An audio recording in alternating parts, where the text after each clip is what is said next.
My name is Chelsea. I am 34 years old. On my birthday, my father gave me a heavy vintage emerald necklace.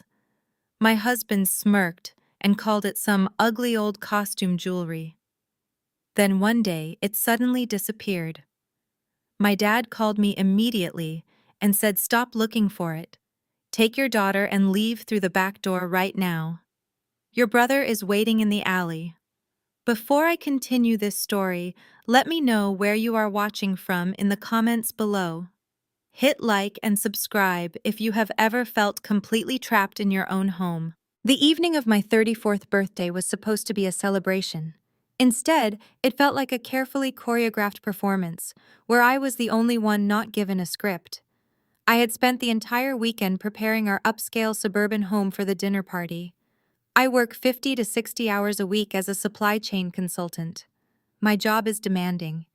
It requires constant travel, endless negotiations, and late nights staring at spreadsheets. I am the primary breadwinner in our household. Yet, I still found myself rushing home on Friday evening to scrub baseboards, arrange fresh floral centerpieces, and cook a three-course meal from scratch. I did this because my husband Scott expected perfection. Scott is 36. He sells commercial real estate, or at least he claims to. His income has been unpredictable for years, but his tastes have only grown more expensive. The dining room looked beautiful. The crystal wine glasses caught the light from the modern chandelier. The roast was perfectly cooked, but the atmosphere at the table was suffocating. Sitting across from me was Scott, flanked by his mother Linda and his younger sister Courtney. They moved as a unit, a three-headed monster of passive aggression. At the far end of the table sat my father Harrison. He is a retired forensic accountant. He is a quiet man who misses nothing. He sat there silently observing the dynamics playing out over the dinner plates. My 6-year-old daughter Lily was playing in the adjoining living room, her soft giggles providing the only genuine joy in the house. Dinner began with a barrage of subtle insults disguised as polite conversation. Linda took a sip of her wine and sighed loudly. She set her glass down and looked at me with an expression of manufactured pity. "Chelsea, you look absolutely exhausted. I do not know how you manage to keep up with this house when you are always working. It really is a shame you have to spend so much time at the office." Before I could politely deflect, Courtney chimed in. She is a fitness instructor who lives off a trust fund from their late grandfather. She leaned forward, resting her chin on her hand. "Honestly, Chelsea, I worry about Lily. I read an article the other day about how children of workaholic mothers develop severe attachment issues. You are missing out on her most formative years just to climb some corporate ladder." My chest tightened. Every word was a calculated strike at my deepest insecurities. I work hard to provide a beautiful life for my daughter. I make sure to attend her school events, read her bedtime stories, and spend quality time with her every weekend. But to my in-laws, my career was a personal insult to their traditional values. I looked at Scott, hoping my husband would step in and defend me. Instead, he chuckled, swirling the expensive red wine I had purchased in his glass. "You cannot argue with them, Chelsea. You have been practically chained to your laptop all month. I feel like a single father half the time. It is a good thing my mother lives close by to help pick up the slack when you are on your business trips." The unfairness of his statement burned in my throat. Scott played golf 3 times a week and routinely skipped dinner to have drinks with his friends. Linda only babysat when it suited her schedule, and she spent most of that time complaining about my housekeeping. I forced a smile, digging my fingernails into my palms under the table. "I value my career," I said evenly. "It allows us to afford this house, Scott. It allows us to host dinners like this." Linda scoffed, waving her hand dismissively. "Money is not everything, Chelsea. A mother's presence is what truly matters. I just hope Lily does not grow up feeling neglected." The conversation continued in this manner, through the salad course and into the main entree. It was a relentless tag team of criticism. They criticized the consistency of the mashed potatoes. They questioned my choice of neighborhood. They made pointed remarks about my hair and my clothes. I sat there taking it all, performing the role of the polite host because I hated conflict. I had spent years trying to earn their approval, twisting myself into knots to be the perfect wife and daughter-in-law. But nothing was ever enough. As I stood up to clear the dinner plates, my father Harrison gently placed his hand over mine. "Let me help you," he said quietly. We walked into the kitchen together. He looked at me, his sharp eyes taking in my tense shoulders and the fake smile plastered on my face. "You do not have to endure this," he murmured. "You are stronger than they want you to believe." "I just want to get through the night," I replied, fighting back tears. When we returned to the dining room for dessert, my father cleared his throat. The low, steady sound immediately commanded the attention of the room. He reached into his suit jacket pocket and pulled out a worn velvet box. It was a deep, rich navy blue frayed at the edges from decades of careful storage. "Happy birthday, Chelsea!" he said, his voice carrying a gravity that made the room fall completely silent. He slid the box across the smooth mahogany table toward me. "This belonged to your grandmother. She wanted you to have it when the time was right. I believe that time is now." I opened the box carefully. Resting on a bed of faded white satin was the most breathtaking piece of jewelry I had ever seen. It was a heavy vintage emerald necklace. The central stone was massive, a deep, mesmerizing green, surrounded by intricate gold filigree and smaller diamonds. It felt weighty in my hands, solid and full of history. It was stunning. I was completely speechless. "Thank you, Dad," I whispered, running my fingers over the cool stones. "It is beautiful." Scott leaned over my shoulder to look at the necklace. He let out a loud, mocking snort. "What is that?" he asked, his voice dripping with disdain. "It looks like some ugly old costume jewelry from a thrift shop." "Are you serious, Harrison? You brought a prop from a high school play as a birthday gift." I stiffened, horrified by his blatant disrespect. "Scott, stop it," I said sharply. "It is a family heirloom." Linda let out a high-pitched artificial laugh. "Oh, Chelsea, it is incredibly tacky. I mean, look at the size of that green glass. It is entirely too flashy. Nobody wears things like that anymore. It looks like something a fortune teller would wear." Courtney giggled, covering her mouth with her napkin. She reached over and poked at the velvet box. "It is very vintage, I guess, if you are going for that haunted antique store vibe. Did you find it at a garage sale, Harrison?" Scott smirked, crossing his arms over his chest. He looked at my father with absolute contempt. "Times must be tough on a retirement pension, huh, Harrison? If you needed to borrow a few bucks to buy your daughter a real gift, you could have just asked. I would have spotted you. You do not need to dig through the attic to find junk to pass off as a present." My face burned with humiliation and rage. My father had worked hard his entire life. He was a man of integrity and deep intelligence. To hear Scott speak to him with such profound disrespect made me want to scream. I opened my mouth to defend my father, to throw them all out of my house, but Harrison beat me to it. My father did not look angry. He did not look embarrassed. He remained perfectly calm. He looked directly at Scott, his eyes cold and unreadable. He did not raise his voice. He simply folded his hands on the table and held Scott's gaze until Scott shifted uncomfortably in his chair. "It is not glass," my father said softly. "And it is not costume jewelry. It is very real, and it is very valuable." He then turned his attention to me. His expression softened, but the intensity in his eyes remained. He reached out and gently touched the lid of the velvet box. "Happy birthday, my dear. Put it on. And whatever you do, never take it off. Do you understand me, Chelsea? Never take it off." There was a strange weight to his words, a hidden instruction that I did not fully comprehend at the time. I took the heavy necklace from the box and fastened the intricate gold clasp around my neck. The metal was cool against my skin. The emerald rested heavily against my collarbone. Scott rolled his eyes and muttered something under his breath about melodrama, but the rest of the evening passed without further incident. The necklace felt like a shield, a tangible reminder of my father's love and support in a house filled with hostility. I wore the necklace every single day that week. I wore it to the office under my blouses. I wore it to the grocery store. I even wore it to sleep, remembering the strange intensity in my father's voice. "Never take it off." But exactly 7 days after my birthday dinner, everything changed. I woke up early on a Friday morning. The house was quiet. Scott was still asleep beside me, his breathing heavy and even. I sat up and stretched, preparing for another grueling day of conference calls and logistics planning. I reached up to touch my collarbone, a habit I had formed over the past week, to feel the comforting weight of the emerald. My fingers met bare skin. Panic flared in my chest instantly. I jumped out of bed and rushed to the bathroom mirror. My neck was bare. The necklace was gone. I tore off the bedsheets, searching frantically among the pillows and blankets.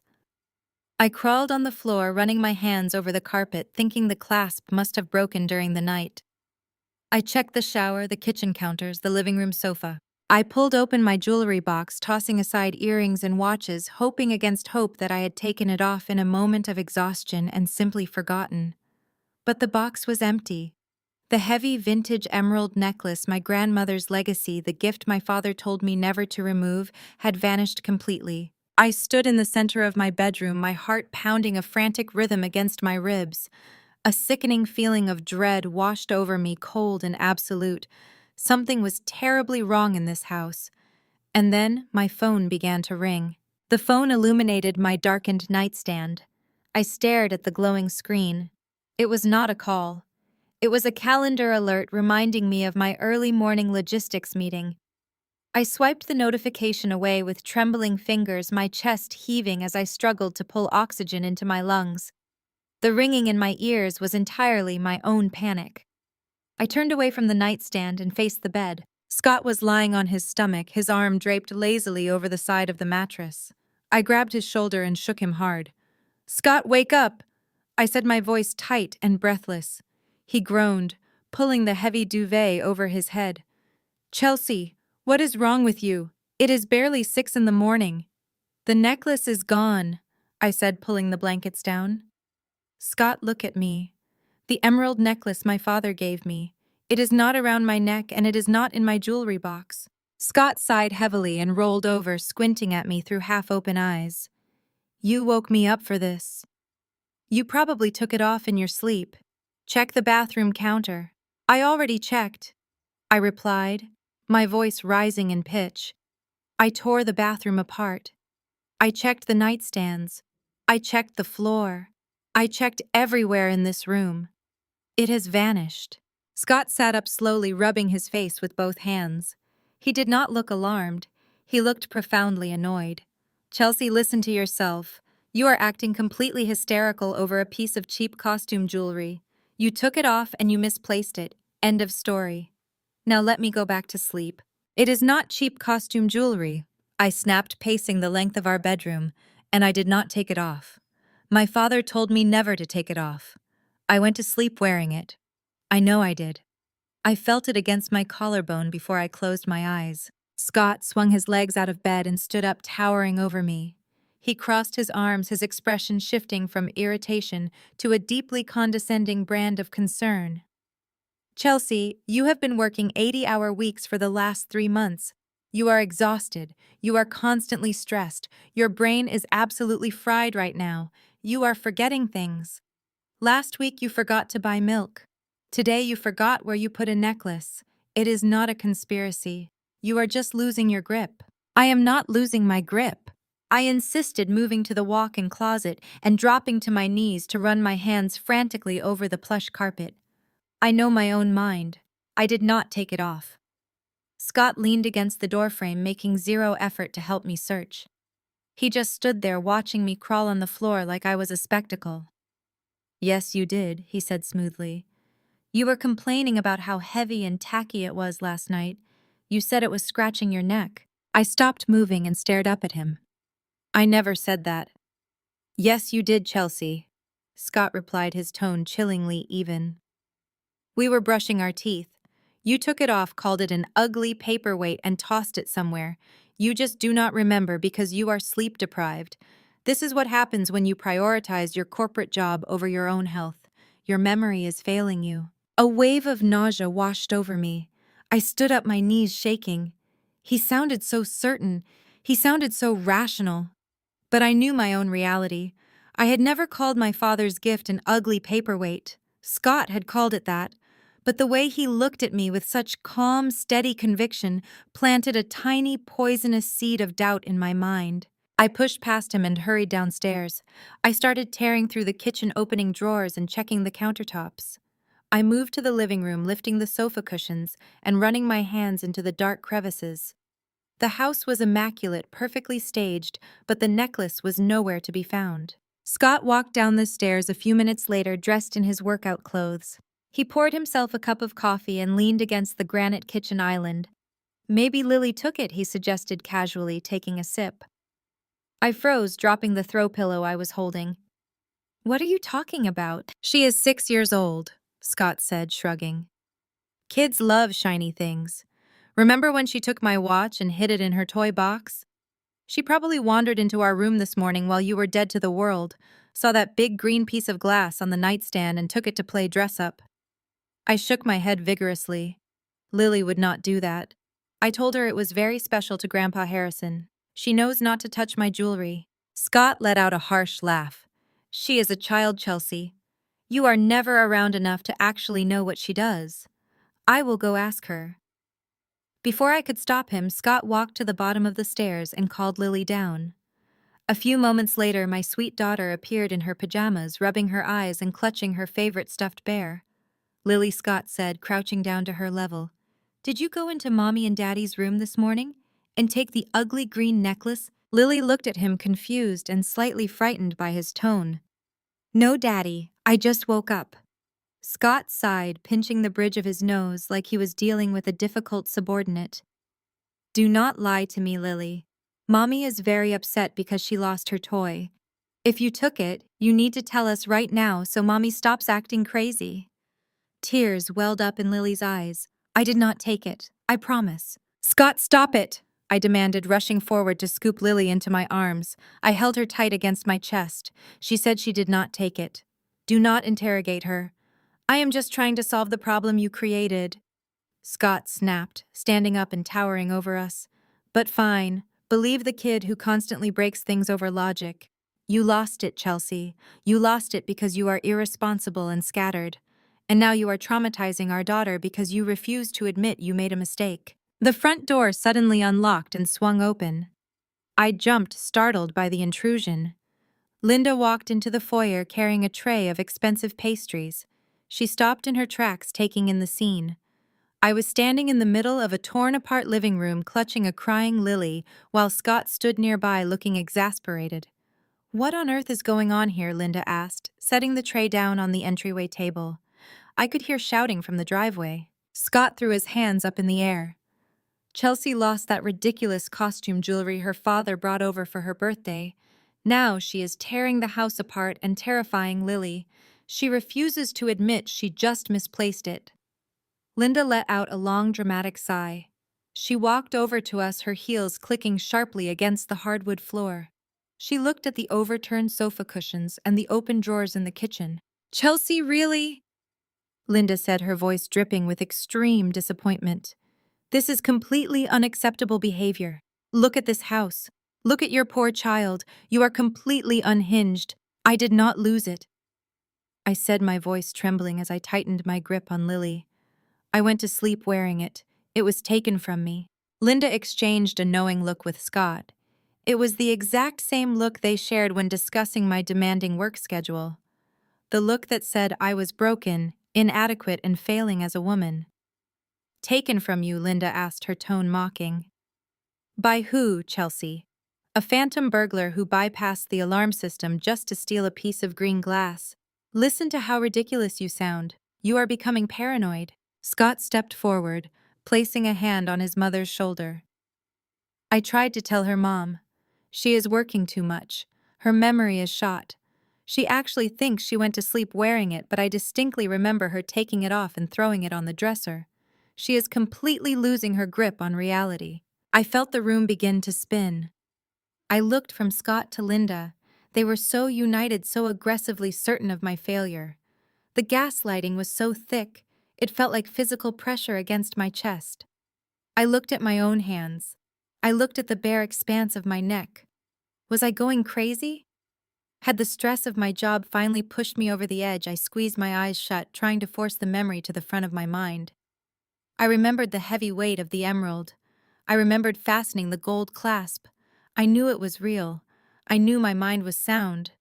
But standing in this house surrounded by their relentless attacks, I felt entirely isolated. I felt like a prisoner in a reality they were actively rewriting. "You need to see a doctor, Chelsea." Linda continued, her voice taking on a fake soothing quality that made my skin crawl. "This level of hysteria is not normal. You are projecting your work stress onto the family. If you cannot even keep track of a simple necklace, how can you manage a household? This is what happens when a mother is constantly distracted. You are unraveling right in front of us." Scott nodded in agreement. "We will call Dr. Evans today. You need medication to calm down. You are a danger to yourself acting like this." I stood frozen. They were building a case against me. They were painting me as an unstable, negligent mother who needed psychiatric intervention over a missing piece of jewelry. The calculation behind their words was terrifying. They wanted me to believe I was broken. They needed me to believe it. I set Lily down gently on the floor and smoothed her hair. "Go upstairs to your room, sweetie," I whispered, trying to keep my voice steady. "Mommy will be right there." Lily hurried up the stairs, leaving me alone with them. I backed away toward the kitchen island, putting physical distance between myself and my husband. I did not know what was happening, but my instincts were screaming at me. I was not safe. My reality was under attack. Just as Linda opened her mouth to deliver another insult, the sharp, piercing ring of my cell phone cut through the heavy silence in the room. I glanced down at the granite countertop where my phone rested.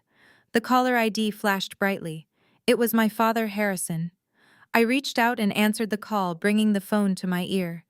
"Dad," I said, my voice barely a whisper. "Chelsea listened to me very carefully," Harrison said.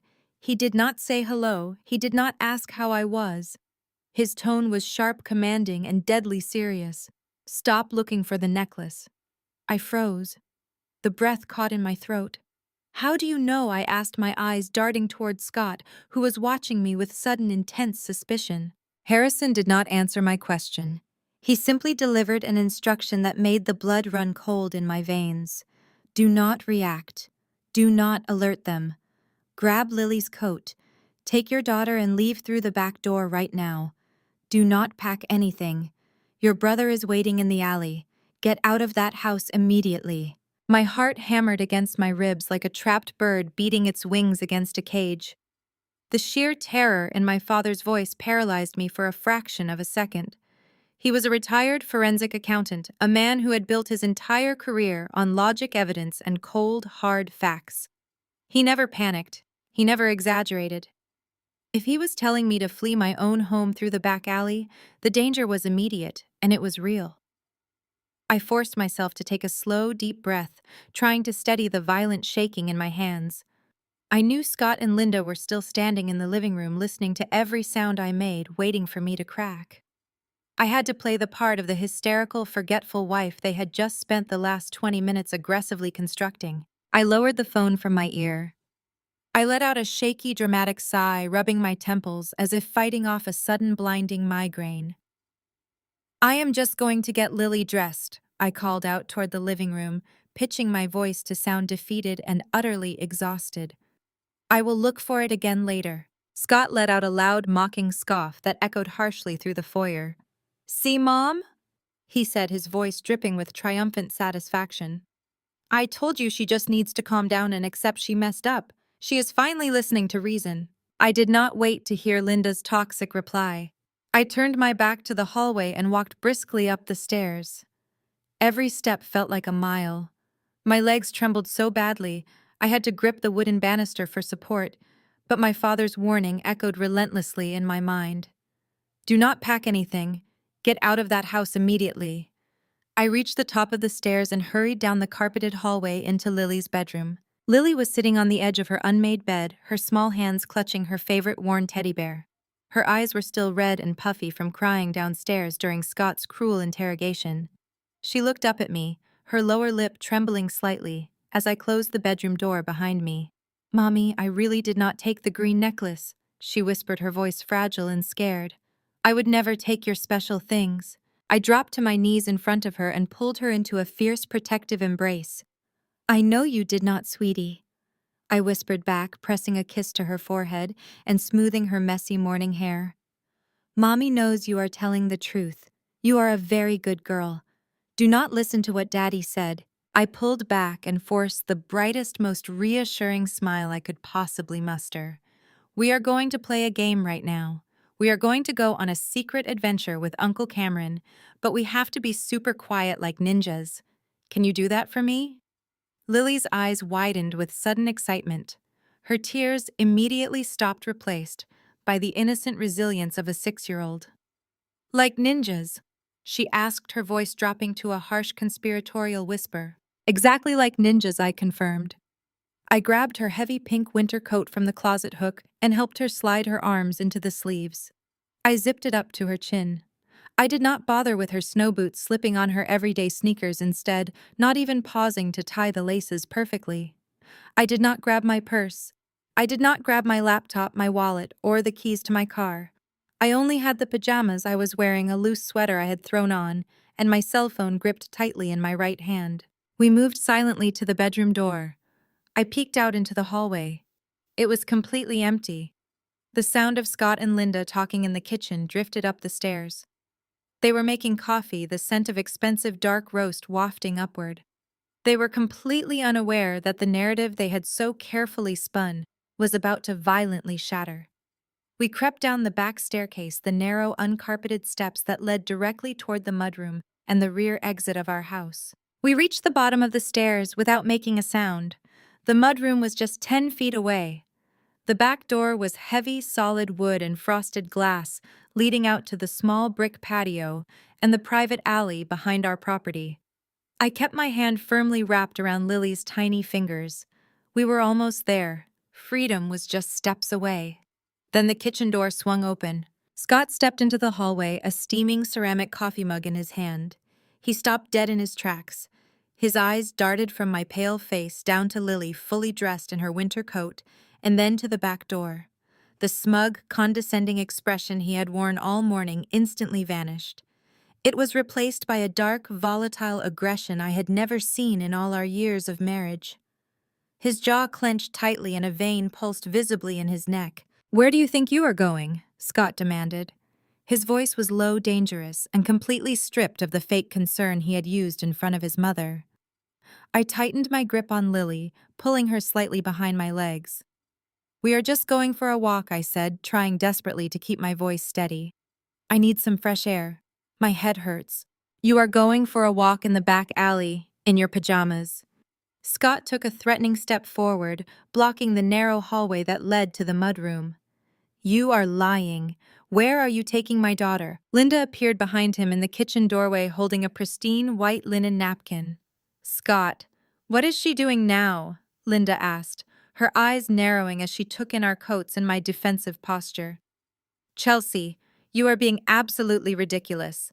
Put that child down and go back upstairs this instant. You are in no mental state to leave this house. You are acting completely unhinged." "Move out of my way, Scott!" I ordered, my voice trembling despite my best efforts to project authority. "We are leaving. Right now." I tried to step around him, aiming for the sliver of space near the wall, but he shifted his weight using his broad shoulders to completely block my path. He reached out and grabbed my upper arm. His fingers dug painfully into my skin through the thick wool of my sweater, his grip like a vice. "You are not going anywhere, Chelsea," he hissed, leaning in so close I could smell the bitter coffee on his breath. "You are having a severe mental breakdown. If you try to walk out that door with Lily, I will call the police immediately. I will tell them my unstable, hysterical wife is kidnapping my child in the middle of a manic episode. You will lose everything. You will lose custody. You will lose your job. You will end up in a psych ward." I yanked my arm, throwing my weight backward, trying to break his brutal grip, but he held on incredibly tight. Lily whimpered, burying her face into my side and clinging to my sweater. "Let me go!" I shouted, panic finally breaking through my carefully maintained composure. "Scott, you are hurting me. Let go of my arm." The heavy wooden back door suddenly exploded open with a deafening crash. The frosted glass panes rattled violently in their frames, threatening to shatter. Cameron. My 30-year-old brother stood framed in the doorway. He was breathing heavily, his chest heaving under his dark leather jacket. Cameron was 6'2" and built like a linebacker, carrying a rugged intensity that contrasted sharply with Scott's polished corporate exterior. He took one look at Scott's hand gripping my arm, and his eyes went completely black with protective rage. "Get your hands off my sister!" Cameron roared, his voice shaking the walls of the narrow hallway. He did not wait for Scott to comply. Cameron lunged forward, crossing the mudroom in two massive, determined strides. He slammed his open palms directly into Scott's chest. The sheer force of the sudden shove sent Scott stumbling violently backward. He crashed hard into the hallway wall. His coffee mug slipped from his grasp, shattering spectacularly against the hardwood floor. Hot, dark liquid and jagged ceramic shards went flying everywhere, splashing against the pristine baseboards. Linda shrieked, pressing her hands against her mouth in absolute horror as she jumped back to avoid the splashing coffee. "Scott!" she screamed. Scott struggled to regain his balance, his face twisting with pure fury and shock. "What the hell is wrong with you, Cameron?" Scott yelled, raising his fists instinctively. "You cannot just break into my house and assault me. I will have you arrested for this." "Watch me!" Cameron spat back, stepping directly between Scott and me, forming an impenetrable human shield. His fists were clenched tight at his sides, ready for a physical fight if Scott dared to step forward. Cameron did not even flinch at the threat. He glanced over his shoulder, his eyes locking onto mine with fierce urgency. "Go, Chelsea. Run to the car right now. Do not look back." I did not hesitate for a fraction of a second. I scooped Lily up into my arms completely, ignoring the burning ache in my muscles and the heavy weight of her winter coat. I sprinted out the back door. The freezing morning air hit my face like a physical blow, shocking my system. The alley behind our house was narrow, paved with cracked asphalt and lined with tall wooden privacy fences. A sleek black SUV was idling roughly 20 yards away, its exhaust forming thick white clouds in the crisp, freezing morning air. I ran as fast as my legs could carry me, my breath coming in ragged, painful gasps. Behind me, I could hear Scott screaming unhinged threats from the mudroom, his voice echoing loudly off the brick walls of the surrounding suburban houses. I could hear Linda yelling for someone to call the police. I tuned it all out, focusing entirely on the black SUV ahead. Cameron sprinted out of the house a few seconds later, slamming the heavy back door shut behind him with a resounding thud. He caught up to me in an instant, reaching the vehicle first and pulling open the rear passenger door. "Get in, get down," he commanded. I threw myself into the back seat, pulling Lily onto my lap and wrapping my arms protectively around her trembling body. I pressed her face into my chest, shielding her from the chaos. Cameron leaped into the driver's seat and slammed his door shut. He threw the heavy vehicle into drive and slammed his foot furiously on the gas pedal. The SUV surged forward with incredible speed, its tires squealing against the cold pavement as we sped recklessly out of the alley and merged aggressively onto the main suburban road. I turned my head and looked out the rear tinted window. Scott had run out into the driveway.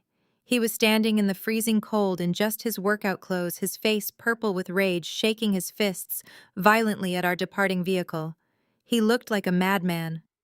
Then Cameron sharply turned the corner, and Scott disappeared from view completely. I collapsed back against the cold leather seat, my entire body shaking uncontrollably, with a potent mixture of adrenaline and absolute fear.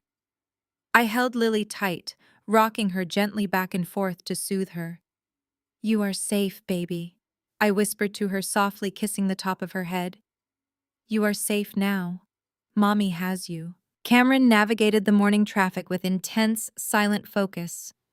His jaw was locked tight, his eyes constantly checking the rearview mirror to ensure we were not being followed. Once we merged onto the interstate highway, finally putting miles of distance between us and my toxic house, he visibly relaxed his grip on the steering wheel. He reached into the empty passenger seat. He picked up a sleek black tablet computer and handed it back to me over the center console. I took it with shaking hands. I stared at the blank dark screen, completely bewildered by the chaotic events of the last 20 minutes. "What is this, Cameron?" I asked, my voice still trembling with residual panic. "What is going on? Why did Dad tell me to run out the back door?" Cameron kept his eyes fixed strictly on the highway road ahead. He let out a long, heavy breath before answering. "Dad did not just give you a beautiful vintage necklace, Chelsea," Cameron said, his voice dropping an octave, turning deadly serious. "He gave you a military-grade GPS tracker. Look where it is right now." I stared down at the glowing screen of the tablet resting on my lap. A single red dot blinked steadily against a dark gray digital map. It was pinned to an address in the industrial district near the shipping yards, miles away from the affluent suburbs we had just fled. The map interface looked highly advanced, filled with coordinates and data streams that I could not decipher. My brain struggled to process Cameron's words. A military-grade GPS tracker. Inside the necklace. The very same necklace Scott had mocked as cheap glass. Cameron did not speak again for the remainder of the drive. He navigated the morning traffic with the same grim focus, eventually pulling into the subterranean parking garage of a luxury high-rise building in downtown. The concrete walls echoed with the sound of our tires. He parked in a reserved spot near a private elevator bank. "We are here," Cameron said, throwing the SUV into park and turning off the engine. "Dad is waiting upstairs." I unbuckled Lily from my lap. She was unusually quiet, sensing the heavy tension in the air. I held her hand tightly as Cameron swiped a keycard to summon the elevator. We rode up to the penthouse level in complete silence. When the polished metal doors slid open, my father Harrison was standing in the foyer of a sprawling, impeccably furnished apartment. He wore a crisp dress shirt and slacks, looking every bit the sharp, formidable forensic accountant he had been before his retirement. But the lines around his eyes were drawn tight with worry. Harrison stepped forward and immediately pulled Lily and me into a crushing hug. "Thank God," he breathed, burying his face in my hair. "Thank God you got out." "Cameron, did he try to stop you?" "He tried to block the door," Cameron replied grimly, locking the heavy deadbolt behind us. "I handled it." Harrison nodded, his expression turning to stone. "Good. Chelsea, take Lily into the guest bedroom down the hall. I set up some cartoons on the television, and there are snacks on the nightstand. We need to talk, and she does not need to hear this." I guided Lily down the wide corridor, my legs still feeling like lead. I settled her onto a massive king-sized bed, turning on her favorite animated show and handing her a juice box. She looked up at me with wide, innocent eyes. "Mommy, when are we going back home? We are going to have a sleepover here tonight," I told her, forcing my voice to sound cheerful and light.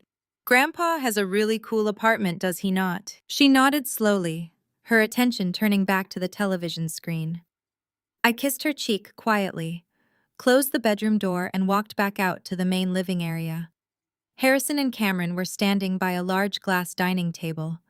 Spread across the glass surface were dozens of printed financial documents, bank statements, and legal files. "Sit down," Chelsea Harrison instructed softly, pulling out a chair for me.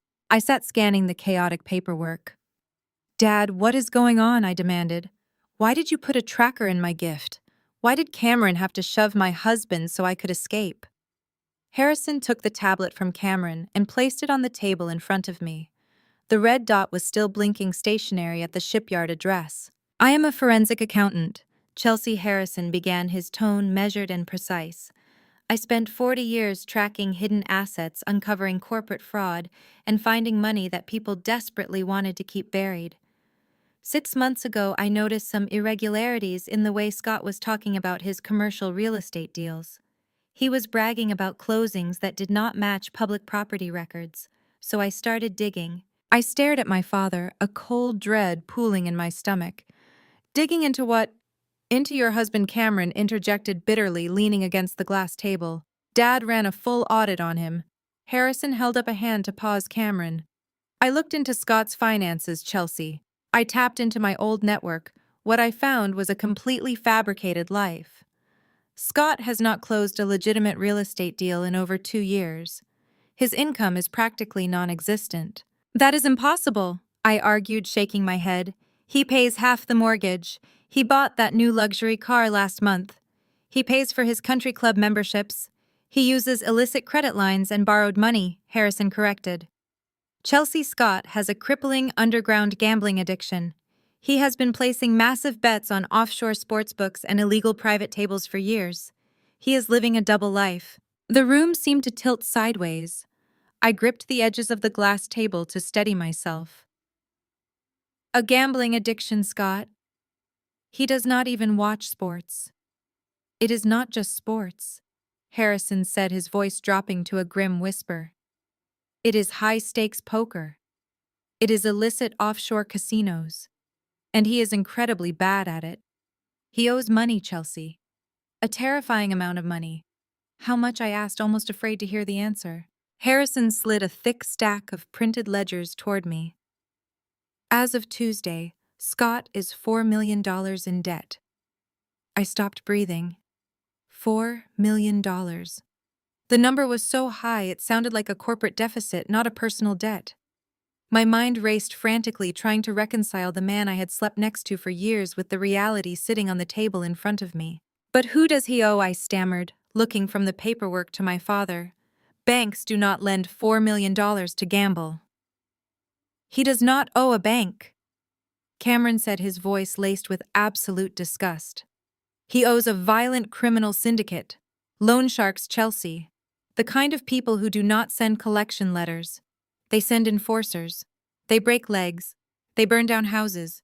Harrison placed his hands flat on the table. That brings us to the necklace. I knew Scott was desperate. My sources told me his creditors had given him a strict deadline. He had to produce a massive payment by this weekend, or they were going to come after his family. That means you. And that means Lily. I clamped a hand over my mouth, suppressing a sob. He put us in danger. He put my little girl in danger. I needed to know how desperate he was. Harrison continued. I needed to know if he would betray you. That vintage emerald I gave you for your birthday was not costume jewelry. It is a certified antique piece that belonged to a European royal family in the 19th century. I purchased it at a private auction years ago. It is appraised at $1.2 million. I stared in absolute shock. I had walked around the grocery store wearing a $1 million antique. I had a microscopic military-grade GPS tracking chip embedded directly into the gold clasp, Harrison explained. I gave it to you, and I told you never to take it off. I wanted to see if Scott would steal from his own wife to pay his debts. I prayed I was wrong about him. I prayed he would leave it alone. But he did not. I whispered, the realization hitting me like a freight train. He took it right off my neck while I was sleeping. He did worse than steal it, Harrison said, tapping the tablet screen. The blinking red dot illuminated his face. He drove it straight to his creditors. This address is a known syndicate warehouse, a front for their illegal operations. Scott handed over your $1.2 million necklace in the middle of the night. He used it as collateral to buy himself time from violent loan sharks. The absolute betrayal ripped through me. The gaslighting from this morning suddenly made perfect, terrifying sense. Scott had tried to convince me I was losing my mind. He had enlisted his mother to call me hysterical. He had interrogated Lily and blamed her for the missing jewelry. He did this to cover up stealing a priceless antique to appease violent criminals. He had sold out his family's safety to save his own skin. He was never going to tell me, I said. He was going to let me think I was crazy. He was going to let his mother lock me in a psychiatric ward if it meant keeping his secret safe. He is a cornered rat, Cameron said, his fists clenched tightly at his sides. And cornered rats will do anything to survive. That is why Dad called you and told you to run. We knew once he realized the necklace was gone, he might try to use you or Lily as leverage next. You are safe here, Harrison promised, reaching across the table to grip my hand. This building has armed security, and my name is the only one on the lease. Scott does not know this place exists. You and Lily are untouchable right now. We are going to get you the best lawyers in the state. We are going to sever your ties to him completely. I stared down at the blinking red dot on the tablet. A profound, searing anger began to replace the fear in my chest. Scott had completely underestimated me. He thought I was just a stressed-out corporate worker he could easily manipulate and discard. He had no idea what he had just unleashed. Suddenly, the silence of the safe house was shattered by a relentless, aggressive buzzing. My cell phone, which I had placed face down on the glass table, began to vibrate violently. The screen lit up, flashing brightly. A rapid, unending cascade of notification chimes filled the air. I reached for the phone. The screen was entirely covered in alerts. My text message inbox showed 40 unread messages in 2 minutes, but the most alarming notifications were from my social media applications. Cameron stepped closer. What is happening? I unlocked the phone. The very first post at the top of my timeline was from Scott. He had tagged my employer, our local community groups, and my entire friends list. He is retaliating, I whispered, staring at the bold, frantic text Scott had just broadcast to the entire world. He is trying to destroy my reputation before I can expose his crimes. I stared at the screen, my blood turning to ice. Scott had not just posted a simple update, he had orchestrated a full-blown public execution of my character.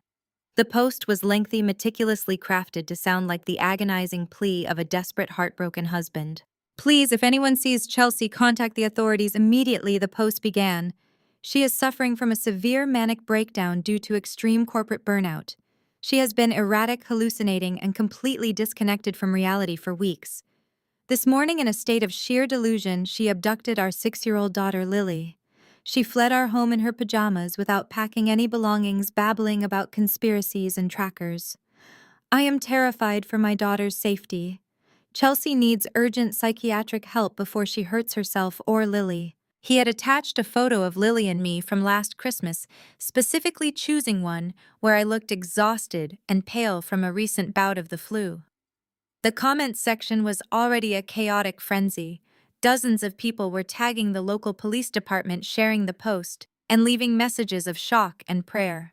Scott had weaponized his fake concern to instantly turn our entire community against me. Harrison snatched the phone from my hand, his eyes scanning the text. The vein in his forehead pulsed. This is a classic abuser tactic, he said, his voice hard. He is laying the groundwork to discredit anything you say. When you try to tell the police about his gambling debts or the stolen necklace, he will just point to this post and say, "See, I told you she was delusional. She thinks I'm involved with the mob." Cameron slammed his fist against the glass table. "We need to shut this down. I am calling my guys in IT. We can get his accounts locked for spreading false information." "Do not touch his accounts," Harrison ordered sharply. "Let him keep posting. Every lie he tells publicly is another rope he hangs himself with when we get to court. We need to focus on securing legal representation right now." But it was not just Scott. My phone buzzed again, this time with a frantic text message from my colleague Sarah. "Chelsea, what is going on?" "Your mother-in-law just called HR in tears. She told the director you are having a psychotic break and warned them you might try to access company funds to fund your manic episode. They locked you out of the server until they can verify your mental state." I felt the air rush out of my lungs. Linda. She was actively sabotaging my career, poisoning the well at the firm I had poured my life into. Another text popped up, this one from the mother of Lily's best friend. "Courtney just called me. She said you stole $1 million heirloom from your dad and ran away because you're hooked on prescription pills. Is Lily safe? Should I call CPS?" They were coordinating a multi-front assault. Scott played the victim. Linda destroyed my professional standing, and Courtney poisoned my social circle. They were executing a systematic campaign to isolate me, ensure no one would believe me, and force me to come crawling back to him out of sheer destitution and shame. "This is a coordinated strike," I said, my voice shaking with a potent mix of terror and absolute fury. "They are trying to make sure I have no allies, no job, and no credibility. He wants to drag me back to that house and lock me in physically and legally." Harrison nodded grimly. "He knows that if you talk to the right people, his entire double life collapses. He is building a wall of lies to trap you behind." Before I could formulate a response, a heavy, authoritative knock echoed through the apartment. The sound was sharp and demanding. It wasn't the polite tap of a neighbor or the delivery guy. It was the knock of someone who expected immediate compliance. Harrison gestured for Cameron and me to stay silent. He walked to the front door and peered through the peephole. His posture immediately stiffened. He turned back to us, mouthing a single word: police. My stomach plummeted. Scott had actually done it. He had sent the police to my father's secure safe house. "Let me handle this," Harrison said, his voice barely a whisper. He smoothed his tie, took a deep breath, and opened the door. Two uniformed police officers stood in the hallway, their hands resting cautiously near their utility belts. "Are you Harrison Vance?" the older officer asked, his tone clipped and professional. "Yes, officer, I am. How can I help you?" Harrison replied smoothly, projecting the calm authority of a man who had dealt with law enforcement for decades. "We received an emergency call from a Scott Vance," the officer explained, his eyes darting past my father to scan the interior of the apartment. He stated that his wife, Chelsea Vance, abducted their 6-year-old daughter this morning during a severe manic episode. He has reason to believe she is hiding here. He warned us she might be unpredictable and a danger to the child. We need to perform a welfare check immediately. I stepped out from behind the hallway partition, moving into their line of sight. I forced myself to stand tall, pushing down the terror threatening to consume me. "I am Chelsea Vance," I said, keeping my voice steady and perfectly clear. "And my daughter is perfectly safe." The officers immediately tensed their hands, twitching slightly. "Ma'am, we need you to stay calm," the younger officer said, taking a slow step into the apartment. "We just need to see the child and verify her safety. Your husband is very concerned about your mental state. I am not having a manic episode." "Officer," I replied, maintaining eye contact, "I am a victim of domestic abuse and my husband is attempting to use you to harass me." I turned slightly and gestured toward the guest bedroom. "My daughter is watching cartoons. You are welcome to see her, but please do not frighten her. She has had a traumatic morning." The older officer nodded, his demeanor softening just a fraction. "Lead the way, ma'am." I walked down the hallway, the officers following closely behind. I opened the bedroom door. Lily was sitting cross-legged on the bed, laughing at the television screen, munching happily on a granola bar. She looked up when we entered, her eyes widening slightly at the sight of the uniforms, but she did not look scared. "Hi, Mommy," she said brightly. "Look, the silly dog is chasing the cat again." I smiled, moving to sit beside her on the bed. "I see that, sweetie. These nice police officers just wanted to say hello and make sure we were having a good sleepover at Grandpa's house." The officers exchanged a look. They observed Lily's relaxed posture, her clean clothes, and her obvious comfort. They looked at me, taking in my calm demeanor and coherent speech. This was not the scene of a frantic abduction or a manic breakdown. "She looks perfectly fine," the older officer murmured, stepping back into the hallway. I followed them out, gently closing the bedroom door. "My husband is currently $4 million in debt to an illegal gambling syndicate," I stated plainly, watching the shock register on their faces. "He stole a priceless family heirloom from me this morning to use as collateral with violent loan sharks. My father, a retired forensic accountant, uncovered the debt. We fled the house because Scott physically blocked the door and threatened me when I tried to leave." The younger officer pulled out a notepad. "Do you have proof of these allegations, ma'am?" My father stepped forward, handing the officers a manila folder. "This contains the preliminary financial audit I conducted on Scott Vance. It details offshore accounts, massive unexplained withdrawals, and evidence of illicit gambling debts. We also have a GPS tracker confirming he visited a known syndicate warehouse early this morning. He called you to discredit my daughter before she could report his crimes." The officers flipped through the documents, their expressions shifting from skepticism to grim realization. They were looking at hard, irrefutable data, not the hysterical ramblings of a manic woman. "We will need to file a report on this," the older officer said, handing the folder back to Harrison. "And I strongly advise you to contact a lawyer immediately, Mrs. Vance. Your husband is trying to establish a narrative of mental instability to gain full custody. You need legal protection." "We are already on it," Officer Harrison assured him. "Thank you for your time." As the officers left, the crushing reality of my situation settled heavily on my shoulders.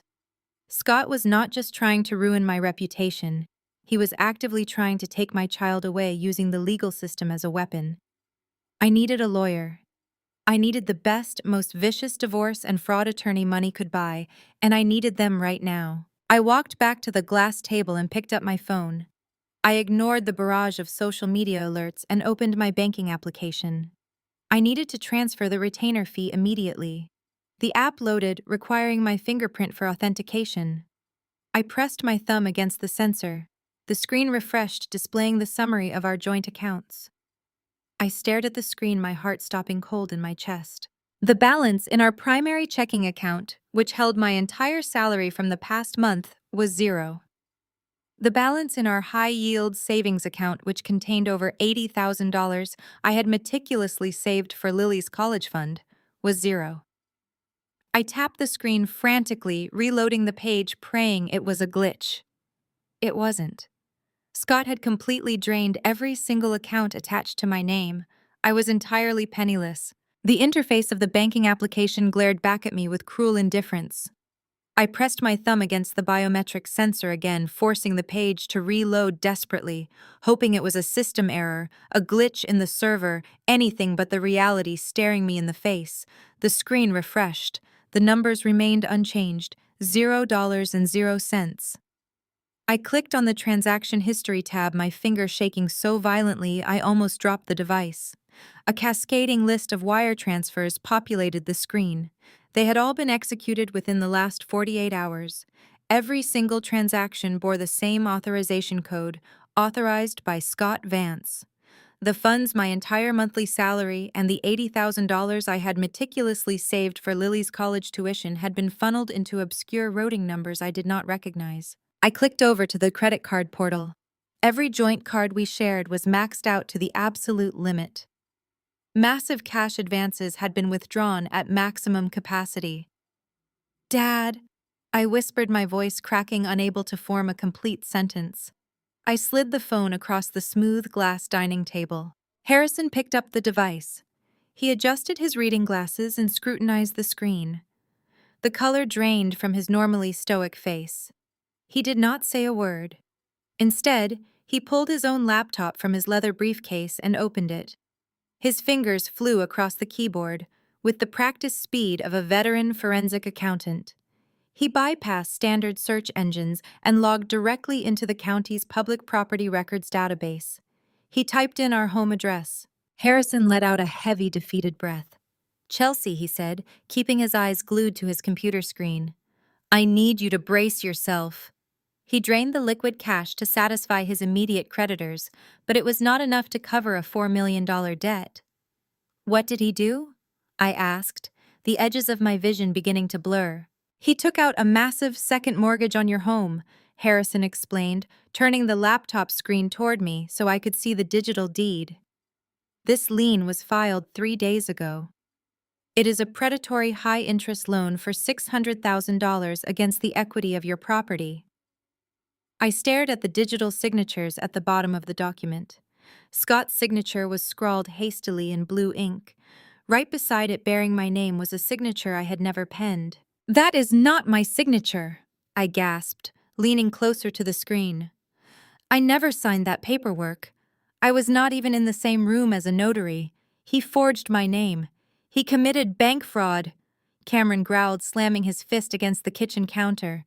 "He forged your signature to leverage the house. He has completely liquidated your life." On paper, I was entirely ruined.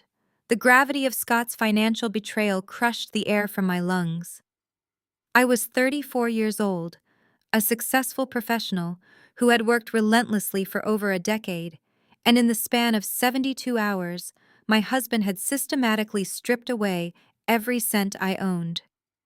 He had left me destitute, strapped with hundreds of thousands of dollars in fraudulent debt, and legally tied to a home that was now owned by predatory lenders. I sank into the plush dining chair, wrapping my arms around my stomach as a wave of intense physical nausea washed over me. This was how abusers trapped their victims. They removed the financial exit routes. They cut off the supply lines. Without money, I could not hire a competent lawyer to fight him for custody of Lily. Without money, I could not secure permanent housing. Without money, I was nothing but a helpless, hysterical woman, fleeing her home in pajamas, exactly the narrative he was currently selling to the entire world on social media. The sheer calculated cruelty of his plan was paralyzing. He knew exactly what he was doing. He knew the police would eventually leave. He knew his mother would poison my professional reputation. And he knew that once I checked my bank accounts, the sheer terror of poverty would force me into submission. My phone vibrated sharply against the glass table, jarring me from my spiraling thoughts. A new text message illuminated the screen. It was from Scott. I did not want to look, but my eyes were drawn to the glaring text bubble. "Come home and bring Lily, or I will ensure you do not have a dime to fight me in court. You are nothing without me. Bring her back right now, apologize to my mother, and I might let you stay in the guest room while you get the psychiatric help you desperately need. Do not test me, Chelsea. You are broke. You have no leverage. Come home." I stared at the threatening message. The absolute arrogance dripping from his words was suffocating.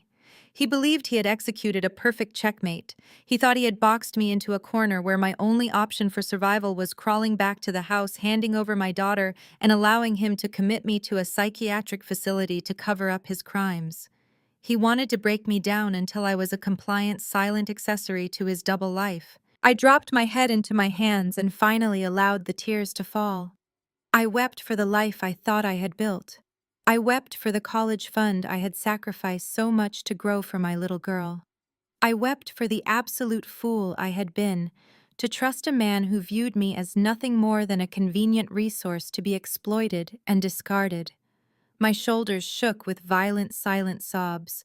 The crushing weight of the betrayal felt like a physical boulder pressing down on my spine. Harrison stood behind me, resting a strong, comforting hand on my shoulder. Cameron paced the length of the living room, muttering furious curses under his breath, radiating a helpless, protective rage. They hated seeing me broken, but there was nothing they could say to soften the brutal reality of my financial ruin. I cried until my chest ached and my throat burned. I cried until there was absolutely nothing left inside me but a vast, echoing emptiness. And then, quite suddenly, the tears stopped. I lifted my head from my hands. I wiped the dampness from my cheeks, using the sleeve of my oversized sweater. The blinding panic that had gripped me for the past hour began to recede, replaced by a profound, icy calm. It was a strange, terrifying serenity. The kind of clarity that only arrives when you have survived the worst possible outcome and realize you are still breathing. Scott had made a fatal miscalculation. He had built his entire strategy on the assumption that he knew everything about me. He assumed that my salary as a supply chain consultant was my only source of income. He assumed that the joint checking account he drained represented the entirety of my financial worth. He assumed that because I played the role of the exhausted, agreeable wife, I was incapable of ruthlessness. He was wrong. Scott had spent our entire marriage underestimating my intelligence, mocking my career, and dismissing my capabilities. He had no idea what I did during those late nights staring at spreadsheets. He had no idea what kind of professional network I had built while he was out playing golf and destroying our finances at illegal poker tables. "Cameron," I said, my voice steady, devoid of any tremor or hesitation, "please go to my overnight bag and hand me my personal laptop." Cameron stopped pacing. He looked at me, his brow furrowed in confusion at my sudden shift in demeanor, but he immediately complied. He walked down the hallway, retrieved my sleek silver laptop from my emergency bag, and set it on the glass table in front of me. Harrison watched me intently, his sharp eyes picking up on the shift in my posture. "Chelsea, what are you doing?" "I am going to war, Dad," I replied simply. I opened the laptop. I ignored the standard user login screen. Instead, I pressed a specific complex sequence of keys. The screen went entirely black for a fraction of a second before a hidden partition on my hard drive booted up. A secondary highly secured operating system loaded onto the screen.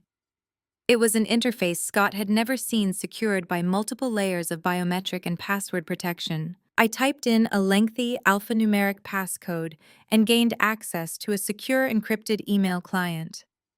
The inbox was pristine, containing only a handful of highly confidential communications. I scrolled past correspondence with high-level tech executives and corporate attorneys. I opened a specific email thread containing a list of emergency contact protocols. I picked up my cell phone. I ignored the dozens of missed calls from my workplace, the frantic texts from neighborhood mothers poisoned by Courtney's lies, and the continuing threats from Scott. I dialed a very specific unlisted phone number from the encrypted email. The line rang twice before it was answered. The voice on the other end was sharp, professional, and alert. Operations, the woman answered. "This is Chelsea Vance," I stated, my tone matching her crisp professionalism. "Authorization code, Sierra Delta Niner. We have a breach of personal security." "Authorization confirmed, Mrs. Vance. What are your instructions?" I looked at the digital deed on my father's computer, showing Scott's forged signature. I looked at the text message, where he arrogantly declared I did not have a dime to fight him.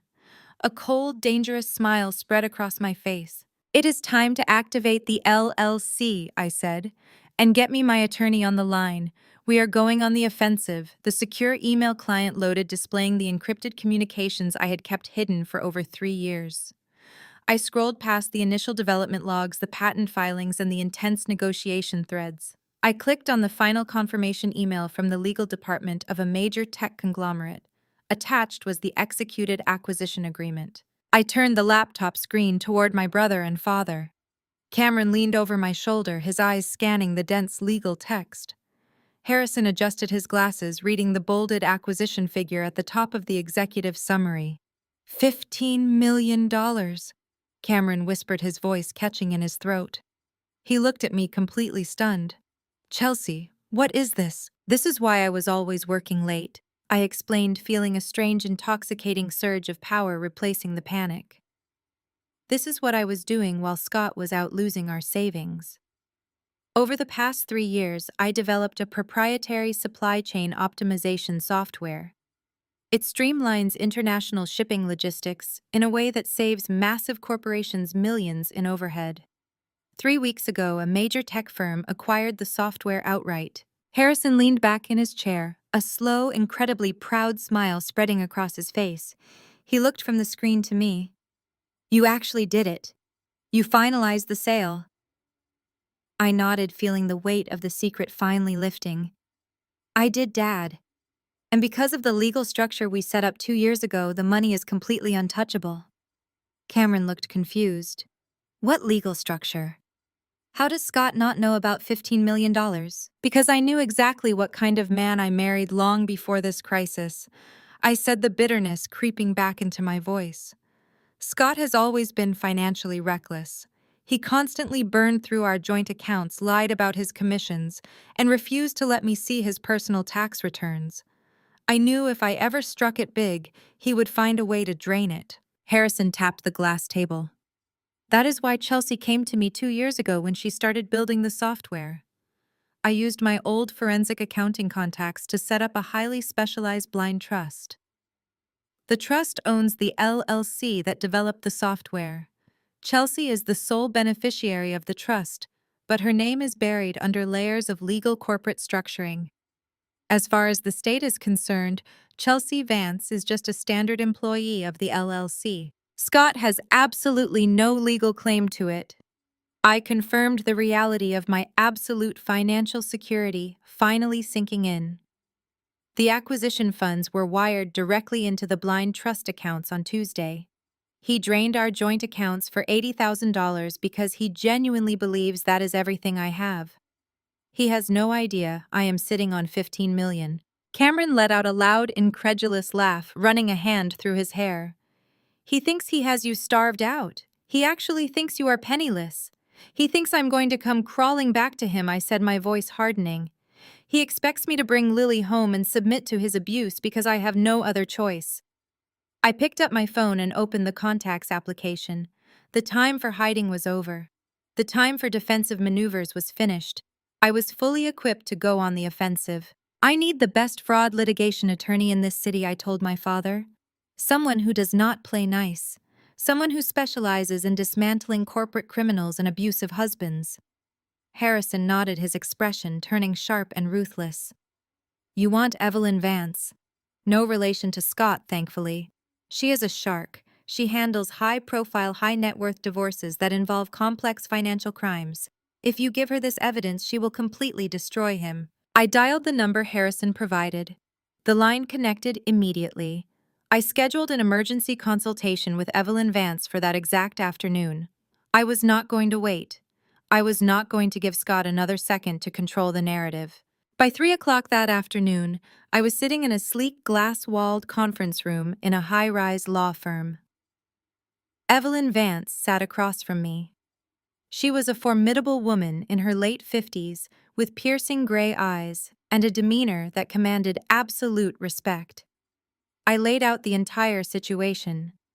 I presented the financial audit Harrison had conducted. I showed her the forged digital deed for the second mortgage. I explained the stolen antique necklace and the military-grade GPS tracker. Finally, I provided the documentation proving my ownership of the $15 million blind trust. Evelyn listened without interrupting, taking meticulous, rapid notes. When I finished, she sat back and steepled her fingers, a predatory smile forming on her lips. Mrs. Vance, she said, her voice crisp and authoritative. Your husband has handed us a loaded weapon. The forgery alone is a federal crime. The theft of $1 million antique compounds it. His attempt to establish a false narrative of your mental instability is a desperate, transparent tactic to gain custody and control your assets. He thinks he has me trapped, I said, leaning forward. He thinks I have no money to fight him. Evelyn's smile widened. That is his fatal error. With the resources from your LLC, we are going to unleash a legal firestorm. I am filing for an emergency restraining order immediately based on financial abuse and his connection to violent criminal syndicates. I am initiating divorce proceedings with a demand for sole legal and physical custody of your daughter, and I am preparing civil fraud lawsuits against him and anyone who assisted him in the forgery. What about the loan sharks? I asked, the lingering fear for my daughter's safety still present. If he owes them $4 million, they will not just go away. Evelyn tapped her pen against the legal pad. That is where we turn his problem into our advantage. We are not just fighting a divorce. We are dismantling a criminal enterprise. We need to gather undeniable proof of his transactions with these people. Just as she spoke, my phone vibrated on the conference table. It was a message from Cameron. He and Harrison had stayed at the safe house monitoring the GPS tracker embedded in the stolen necklace. I opened the message. It contained a single, highly encrypted audio file. I looked at Evelyn. My father and brother just intercepted something from the tracker. Play it, she commanded. I connected my phone to the conference room's Bluetooth speaker system and hit play.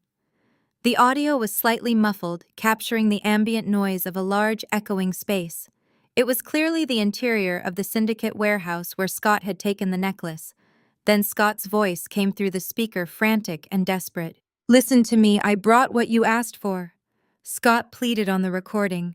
The audio was crystal clear. It is a certified antique. My father-in-law had it appraised at over $1 million. You can verify it. A second rougher voice responded, laced with violent threat. This covers the interest, Scott. You still owe us the principal. $4 million. You have 48 hours before we start collecting from your family. I know where your wife works. I know where your kid goes to school.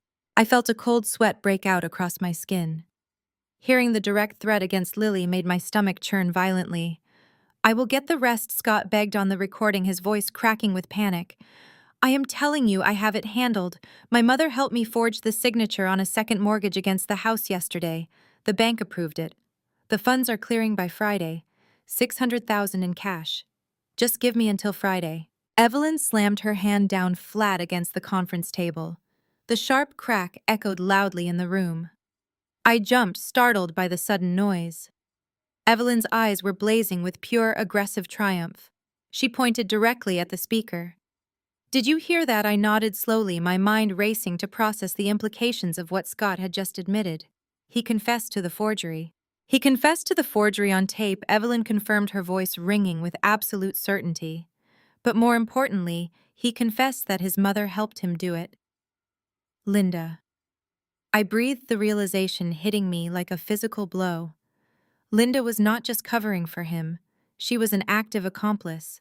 She is going down with him, Evelyn stated coldly. This audio file changes everything. It proves conspiracy to commit bank fraud. It proves his association with organized crime. It proves he knowingly put you and your daughter in immediate physical danger. This is not just a divorce case anymore, Chelsea. This is a federal criminal investigation. Evelyn immediately summoned her legal team into the conference room. The atmosphere shifted from a consultation to a war room. Paralegals rushed in with laptops, and junior attorneys began drafting emergency motions at breakneck speed. We are submitting this audio file directly to the FBI and the local district attorney's organized crime division, Evelyn instructed her team. I want the restraining orders filed within the hour. We are going to freeze every single asset connected to Scott Vance and his mother. I sat back in my chair, watching the legal machine I had just unleashed shift into high gear. Scott thought he could terrorize me into submission. He thought he could steal my peace, ruin my reputation, and leverage my daughter's safety to pay for his illicit addiction.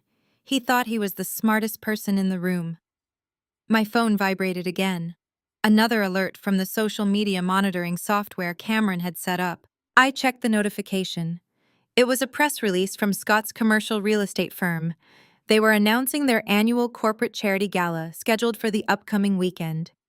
The headline of the release made my blood boil. Local executive Scott Vance to receive Family Man of the Year award at annual charity gala. I stared at the headline.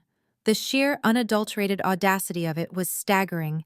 While he was actively plotting to commit me to a psychiatric ward while he was handing over stolen heirlooms to violent criminals, he was preparing to stand on a stage and accept an award for being a devoted family man. I showed the screen to Evelyn. She read the headline and a slow, predatory smile returned to her face. Perfect timing, she murmured. What do you mean? I asked.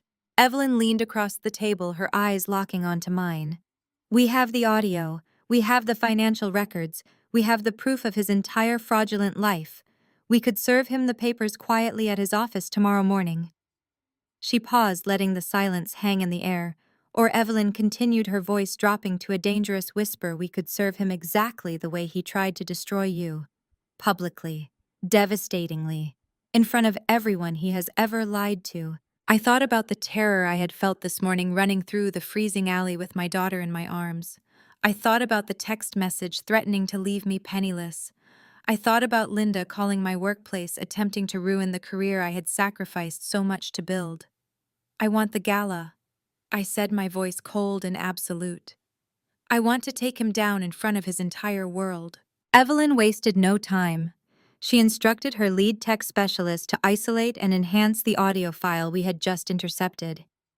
The ambient warehouse noise faded into the background, bringing the panicked voice of Scott into razor-sharp focus. We listened to the recording 3 more times in the span of an hour. Each playback revealed another layer of profound betrayal. Scott did not just admit to the forgery. He detailed the exact mechanics of the crime to the loan sharks, bragging about his own cleverness to buy himself credibility. He explained how Linda had procured a fake notary stamp through a contact at her country club. He laughed, a high and nervous sound, as he described his mother practicing my signature at her kitchen table for 3 hours until she perfected the loop of the letters. Listening to my husband chuckle about my mother-in-law forging my identity made my blood run entirely cold. Linda was not just covering for her golden child. She was an active and willing participant in a coordinated scheme to strip me of my assets and tie me to a mountain of fraudulent debt. The paralegals working for Evelyn worked at a blistering pace, transcribing the enhanced audio into a certified legal document. We have established intent, execution, and conspiracy, Evelyn stated, tapping her gold pen against the polished mahogany table. Linda Vance is looking at federal wire fraud charges, identity theft, and conspiracy to commit bank fraud. Scott is looking at all of that, plus his ties to an organized criminal syndicate. Harrison pulled up the financial flowcharts he had been building since we arrived at the safe house. He cross-referenced the timestamps from the audio recording with the digital banking logs. Here is the final nail, Harrison said, pointing to a highlighted transaction. The $600,000 from the fraudulent second mortgage cleared the bank. But Scott did not send all of it to the loan sharks. He diverted $50,000 into a private offshore account. And look who the secondary signer on that account is. He turned the screen toward me. It was Linda. She had not forged my signature out of blind maternal devotion. She had done it for a cut of the stolen money to pay off her own mounting debts. The sheer scale of their parasitic behavior was staggering. While they were busy lecturing me about being a negligent mother and a workaholic, they were actively draining my life savings and leveraging my home to line their own pockets. The hypocrisy was physically nauseating. Just as we began compiling the final evidence binders for the district attorney, the receptionist knocked sharply on the glass door of the conference room. She walked in holding a thick stack of legal documents bound in blue folders. "A process server just dropped this off at the front desk," the receptionist announced, handing the stack directly to Evelyn. "It was sent to your attention on behalf of Scott Vance." Evelyn opened the folder. Her eyes scanned the first page rapidly, her expression hardening into a mask of pure and professional aggression. She slid the document across the table toward me. "Scott is not waiting," Evelyn said, her tone deadpan. "He just filed an emergency ex parte motion for full, immediate physical and legal custody of Lily. He is petitioning the court to have your parental rights temporarily suspended." I stared at the thick legal filing, my hands trembling as I turned the pages. The document was a masterclass in fiction. Scott had sworn under penalty of perjury that I was a severe danger to our daughter. The petition claimed I had suffered a total psychological collapse. He stated I had been experiencing violent hallucinations, that I had stopped eating, and that I had dragged Lily out of her bed in the freezing cold, while ranting about invisible trackers and mafia threats. It was the exact narrative he had blasted across social media, now formalized into a binding legal attack. But the worst part was not the lies told by Scott. It was the supporting evidence attached to the back of the petition. There were sworn affidavits from both Linda and Courtney. Linda testified that she had visited our home that morning and witnessed me violently throwing furniture and screaming at invisible enemies. Courtney filed an affidavit claiming I had confessed to her weeks ago that I was abusing prescription stimulants to keep up with my corporate job. They were trying to take my daughter. The air in the conference room suddenly felt impossibly thin. A primal and suffocating panic gripped my chest. They were using the legal system to legally kidnap Lily. I looked at Cameron, who was gripping the edge of the table so hard his knuckles had turned completely white. I looked at Harrison, whose face had gone dangerously still. "Evelyn!" I gasped, struggling to pull air into my lungs. "Can a judge actually grant this? Can they take her from me based on these lies?" Evelyn reached across the table and placed her hand firmly over mine. "Look at me, Chelsea," she commanded. "Do not spiral. This is a standard intimidation tactic used by abusers who know they are losing control. Judges grant emergency motions when there is a perceived immediate threat, but Scott made a massive and irreversible mistake by filing this today. By filing these affidavits under penalty of perjury, Scott, Linda, and Courtney have all just committed perjury on top of their financial crimes," she explained, her voice ringing with absolute confidence. "They just handed us a signed and legally binding document full of provable lies. We have the hospital records from the pediatrician showing Lily is in perfect health. We have the financial records showing you are the sole provider. We have the tracking data proving Scott was at a syndicate warehouse stealing your property at the exact time he claims he was trying to calm you down. And most importantly, we have the audio of him admitting to a massive criminal conspiracy." I took a deep and shaky breath, letting the cold logic of Evelyn wash over my panic. "So what do we do?" I asked, my voice steadying. We hit back with overwhelming force, Evelyn stated flatly. I am personally walking into the chambers of the judge this afternoon.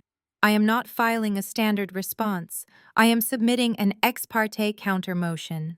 I am going to show the judge the audio transcript, the evidence of the forged mortgage, and the active FBI case number we are generating right now. Evelyn smiled, a predatory gleam in her gray eyes.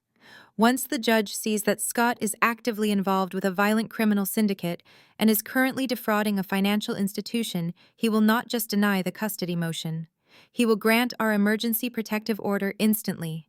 Scott will be legally barred from coming within 500 feet of you or Lily. If he tries to approach her school, he will be arrested on the spot. The profound relief that washed over me was indescribable. The walls they had tried to build around me were crumbling under the weight of their own arrogance. They thought they could use the law as a weapon, completely unaware that I had the resources to buy the biggest legal shield in the state. I watched as the team sprang into action, compiling the counter motion with terrifying efficiency. They packaged the audio files, the financial audits, and the digital tracking logs into a secure and encrypted dossier. As the legal team worked, Cameron pulled up his tablet to monitor the ongoing situation online. Scott was still playing the role of the devastated and terrified husband. His social media posts were generating hundreds of sympathetic comments from our local community. People I had known for years, neighbors we had shared dinners with, were sending him messages of support, offering to help him find his missing and unstable wife. It was a surreal and sickening display of manipulation. But then a new notification popped up on the screen. Cameron clicked it, and his jaw dropped. "You have got to be kidding me," Cameron muttered, shaking his head in absolute disbelief. He turned the tablet toward me and Harrison. "Look at this." It was an official press release from the corporate communications department of the commercial real estate firm where Scott worked. They were announcing the final details for their annual and highly publicized corporate charity gala scheduled for this coming Saturday night. The headline was written in bold and celebratory font. Local executive Scott Vance to receive Family Man of the Year award at annual charity gala. I stared at the screen, a dangerous smile forming on my lips. My target was locked, and my perfect stage was finally set. Evelyn leaned forward, mirroring my dangerous smile. "A charity gala," she mused, tapping her gold pen against the polished mahogany table. Hundreds of corporate executives, local politicians, and media representatives gathered in one room. It is the absolute worst place for a man hiding a criminal double life to be exposed, which makes it the absolute best place for us to strike, I replied, my voice steady and cold. Scott wants to stand on a stage and be handed an award for being a devoted family man. I want to give him exactly what he deserves. I want the entire city to hear that audio recording. I want his boss to hear him laughing about his mother forging my signature to pay off his illicit gambling debts. Evelyn's legal team immediately began drafting the operational blueprint. The ex parte restraining order and the custody injunction would be signed by the judge tomorrow morning. Evelyn personally guaranteed it. She knew the judge handling the emergency docket, and once he saw the active FBI case number and the proven connection to a violent criminal syndicate, he would sign the protective orders instantly. However, instead of serving Scott at his mundane office building on Monday morning, Evelyn agreed to hold the documents until Saturday night. She arranged for specialized high-profile process servers to handle the delivery. "We are not just serving him divorce papers," Evelyn instructed her lead paralegal, her eyes gleaming with predatory anticipation. "We are executing a coordinated legal strike. I want the local authorities fully briefed on the federal wire fraud evidence and the syndicate connections. When the truth drops, the police need to be waiting at the doors." Harrison placed a hand on my shoulder. "We need to ensure we have total control over the venue's audio and visual systems. If you want to play that recording, we have to bypass their internal event staff." "Leave that to me," I said, pulling my laptop closer. The resources of a $15 million blind trust were about to become entirely visible. The next 48 hours moved with blistering speed, while Evelyn finalized the legal snare I needed to prepare my physical armor. Scott and Linda had spent days saturating our social circles with the toxic narrative that I was a hysterical, unhinged woman suffering a severe manic breakdown. They had posted that awful photograph of me looking pale and sickly to garner sympathy. They fully expected me to remain in hiding, paralyzed by poverty and shame. I needed to shatter that illusion the absolute second I walked through the ballroom doors. On Friday morning, I visited the most exclusive designer boutique in the downtown fashion district. I did not look at the price tags. I walked right past the safe, understated corporate attire I usually wore and went straight for the formal evening gowns. I needed something that demanded absolute attention. Something that projected undeniable power, profound sanity, and terrifying control. I found it hanging in a private viewing room. It was a breathtaking floor-length designer gown made of deep, midnight blue silk. The fabric moved like liquid, featuring sharp architectural lines that highlighted my posture and a plunging back that exuded absolute confidence. It was not the dress of a broken, hysterical housewife fleeing through an alleyway in pajamas. It was the dress of an executioner preparing for a public reckoning. I stood in front of the boutique's three-way mirror. The sales associate secured the hidden zipper and smoothed the heavy silk along my waist. I stared at my reflection. The terrified woman who had run through the freezing cold clutching her daughter was completely gone. The exhausted supply chain consultant who had tolerated years of passive-aggressive insults at dinner parties had vanished. Looking back at me was a woman who held the undeniable receipts, who owned the building, and who was about to burn her abuser's empire to the ground. I purchased the gown immediately along with matching stilettos that felt like weapons. While I secured my wardrobe, Cameron handled the technical infiltration. The corporate charity gala was being held at the Grand Sterling Hotel, a notoriously expensive and prestigious venue in the city center. Through the financial resources of my LLC, Cameron reached out directly to the third-party audio-visual production company hired to manage the event's microphones, lighting, and speaker systems. My brother did not play games. He arranged a secure private meeting with the lead audio-visual director. Using the unlimited capital at our disposal, Cameron casually outbid the commercial real estate firm's entire production budget. He did not just bribe them. He offered the director a massive, completely legal corporate retainer for future tech conventions hosted by my newly acquired company. The only condition was that they switch loyalties for exactly 5 minutes during the award presentation on Saturday night. We have total system override. Cameron confirmed walking into the Safe House living room on Saturday afternoon. The audio-visual director has patched our encrypted tablet directly into the Grand Sterling's main soundboard. When Scott walks up to that podium to accept his Family Man of the Year award, all we have to do is press one single button. The microphone feed will cut out, and our enhanced audio file will broadcast through every single speaker in that ballroom at maximum volume. He will not be able to stop it or unplug it. Harrison was simultaneously coordinating with law enforcement. Because Evelyn had submitted the audio evidence to the district attorney's organized crime division, the local police were highly motivated to cooperate. Scott was a direct link to a violent criminal syndicate they had been actively trying to dismantle for years. Harrison arranged for 2 unmarked police cruisers to be stationed at the hotel's loading docks, while uniformed officers would wait discreetly near the main ballroom exits. The professional process servers, dressed in formal tuxedos to blend perfectly into the wealthy crowd, were instructed to position themselves near the front stage. Everything was perfectly aligned. The trap was set, the exits were blocked, and the evidence was locked and loaded. Saturday night arrived with crisp, biting clarity. I stood in the master bathroom of the Safe House applying a bold, dark red lipstick that I would never normally wear. I pulled my hair back into a sleek, severe style that left my face completely exposed. I fastened a pair of elegant diamond earrings, feeling the conspicuous absence of the heavy emerald necklace Scott had stolen from me. He thought the absence of that necklace meant he had won. He had no idea it was the very thing that was about to destroy him. I walked out into the living room. Harrison and Cameron were waiting, both dressed in immaculate black tuxedos. My father looked at me, his eyes shining with a mixture of fierce pride and protective intensity. "You look magnificent, Chelsea," Harrison said, his voice thick with emotion. "You look like you are ready to take back your life." "I am ready to take back everything," I corrected him smoothly. We left Lily safely at the apartment, guarded by 2 private security contractors Evelyn had hired for the evening. I kissed my daughter's forehead while she slept, promising her that when she woke up, the bad men would never be able to hurt us again. A black, heavily tinted limousine was idling in the subterranean parking garage. Cameron opened the rear door for me, and I slid onto the smooth leather seat. The drive to the Grand Sterling Hotel took exactly 20 minutes.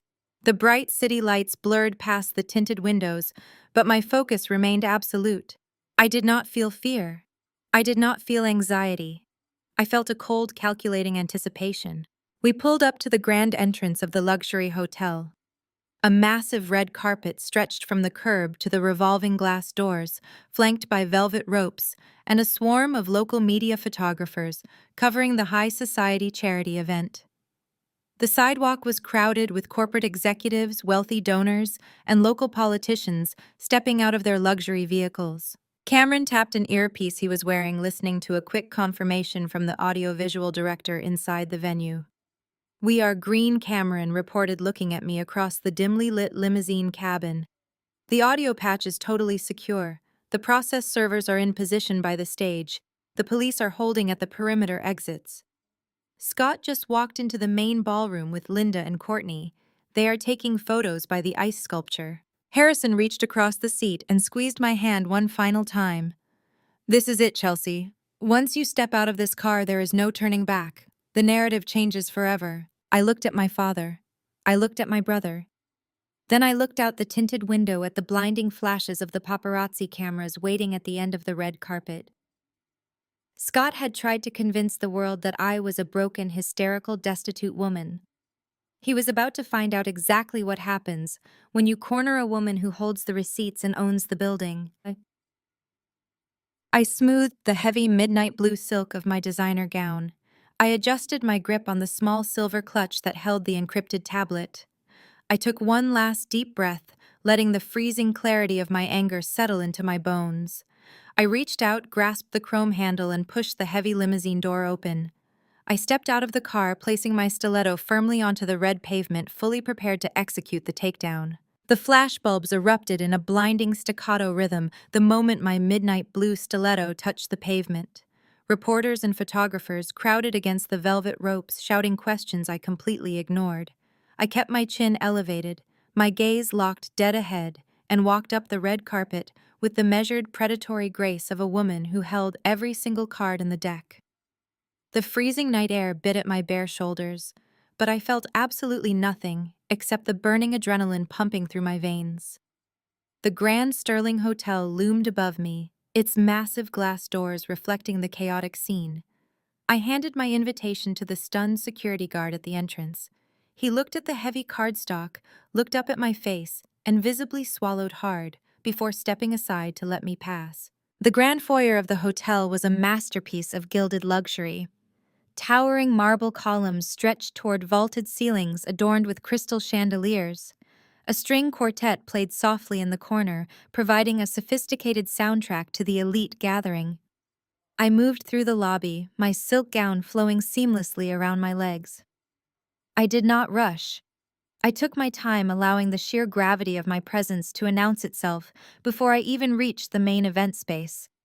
I approached the massive mahogany double doors leading into the primary ballroom. 2 event ushers pulled them open.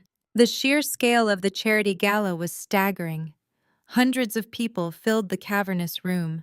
Tables draped in pristine white linen were adorned with towering centerpieces of white roses and silver candelabras. Waitstaff in immaculate uniforms navigated the crowd, carrying trays of champagne and hors d'oeuvres. The guest list represented the absolute pinnacle of the city's corporate, political, and social elite.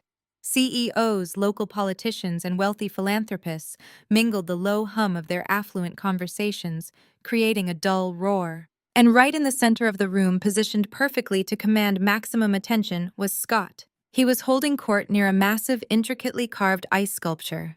He wore a tailored black tuxedo, but he had deliberately left his bow tie slightly undone, projecting the image of an exhausted, heartbroken man struggling to hold his life together. He held a glass of bourbon in one hand, gesturing dramatically with the other, as he spoke to a tight circle of fascinated listeners. Beside him stood his mother, Linda, dabbing at her dry eyes with a lace handkerchief. His sister, Courtney, stood on his other side, nodding sympathetically and resting a comforting hand on his shoulder. They were executing their fraudulent performance flawlessly. I stepped further into the ballroom and paused, allowing myself a moment to simply observe the absolute fiction they were selling. I stood close enough to a neighboring group to overhear the exact narrative Scott was peddling to a senior vice president of a competing real estate firm. "It has been the most harrowing week of my entire life," Scott said, his voice dropping into a register of profound manufactured grief. Chelsea just completely snapped. The pressure of her job broke her mind. One minute we were having a normal morning, and the next she was tearing the house apart, screaming about conspiracy theories. When she grabbed our daughter and ran out into the freezing cold in her pajamas, I thought my heart was going to stop. "The police are looking for her everywhere. I just want my little girl back safe. I just want my wife to get the psychiatric help she so desperately needs." Linda let out a loud, theatrical sigh, pressing the handkerchief to her chest. "It is a tragedy," she added, her voice dripping with fake sorrow. "We have tried so hard to support her, to encourage her to slow down and focus on her family. But she refused to listen. Now her mind is completely gone. I just pray she has not harmed that precious child in her state of sheer delusion." The senior vice president placed a sympathetic hand on Scott's arm. "You are a remarkably strong man, Scott. To endure this kind of personal devastation and still show up tonight to support the charity. It speaks volumes about your character. You truly deserve the Family Man of the Year award." A slow, dangerous smile curved my lips. The sheer audacity of their lies was breathtaking. They were weaponizing my daughter's safety to extract social capital and corporate sympathy. They were building an empire of pity on a foundation of absolute fraud. I took a step forward. The heel of my stiletto clicked sharply against the polished marble floor surrounding the ballroom entrance. A woman standing near the doorway turned her head. She was a senior partner at a local law firm, someone I had met at a corporate dinner 2 years prior. Her eyes landed on me. The polite smile on her face instantly vanished, replaced by an expression of pure, unadulterated shock. She gasped audibly, her champagne glass tilting dangerously in her hand. The sound drew the attention of the man standing next to her. He turned, followed her gaze, and froze. Like a ripple moving across the surface of a dark pond, the reaction spread. One by one, heads began to turn. Conversations abruptly stopped mid-sentence. The laughter died in the throats of the corporate elites. The clinking of crystal glasses ceased entirely. Within 30 seconds, a profound, heavy silence fell over the massive ballroom. The string quartet in the corner faltered, the musicians noticing the sudden eerie quiet, and allowed their music to taper off into nothingness. Hundreds of pairs of eyes were locked directly onto me. I did not break my stride. I walked slowly and deliberately through the parting crowd. The guests instinctively stepped back, creating a wide, unobstructed path for me. I looked nothing like the crazed, manic woman Scott had described. My posture was impeccably straight. My midnight blue designer gown was flawless. My hair and makeup were immaculate. I projected an aura of absolute, terrifying sanity. The contrast between Scott's tragic narrative and my physical reality was so jarring that people could only stare in paralyzed confusion. Scott was facing the opposite direction, still mid-sentence in his tragic monologue, oblivious to the sudden silence that had engulfed the room. Linda, however, looked up. Her eyes widened to the size of saucers. The fake handkerchief dropped from her trembling hand, fluttering to the floor. The color drained entirely from her face, leaving her looking ashen, and suddenly very old. Courtney let out a sharp, genuine gasp of terror, instinctively stepping backward and bumping hard into the ice sculpture. Scott noticed his mother's terrified expression. He turned around. His eyes met mine, The glass of bourbon slipped from his fingers and crashed onto the marble floor. The sharp sound of shattering glass echoed like a gunshot through the silent ballroom. Chelsea Scott breathed his voice, cracking entirely devoid of its previous theatrical grief. I stopped walking when I was exactly 5 feet away from him. I did not say a word. I simply looked at him, letting the crushing weight of my presence suffocate him. Panic absolute and unfiltered exploded across Scott's face. He realized instantly that his entire narrative was collapsing in front of the most important people in his industry. He took a rapid, aggressive step toward me, closing the distance. He grabbed my upper arm, his fingers digging into my skin just as they had in the hallway of our home. "What the hell are you doing here?" Scott hissed violently, his voice a frantic, desperate whisper meant only for my ears. "Are you insane? You need to leave right now. You are making a massive mistake. I will destroy you if you do not walk out that door this second." I looked down at his hand gripping my arm. I did not pull away. I did not flinch. I slowly raised my eyes to meet his, my expression freezing into a mask of pure predatory calm. "Take your hand off me," I said. My voice was not a whisper. I spoke at a normal conversational volume, ensuring that the ring of silent executives surrounding us heard every single syllable. Scott dropped my arm as if he had been physically burned. He took a hasty step backward, his eyes darting frantically around the room, realizing that everyone was watching his aggressive behavior. Linda realized her son was losing control. She stepped forward, attempting to salvage the situation by weaponizing her maternal authority. She puffed out her chest, channeling decades of practiced high society condescension. "Chelsea Vance," Linda announced loudly, projecting her voice so the surrounding crowd could hear her performance. "How dare you show your face here after what you have done? You are severely unwell. You need psychiatric help immediately." "Where is my granddaughter?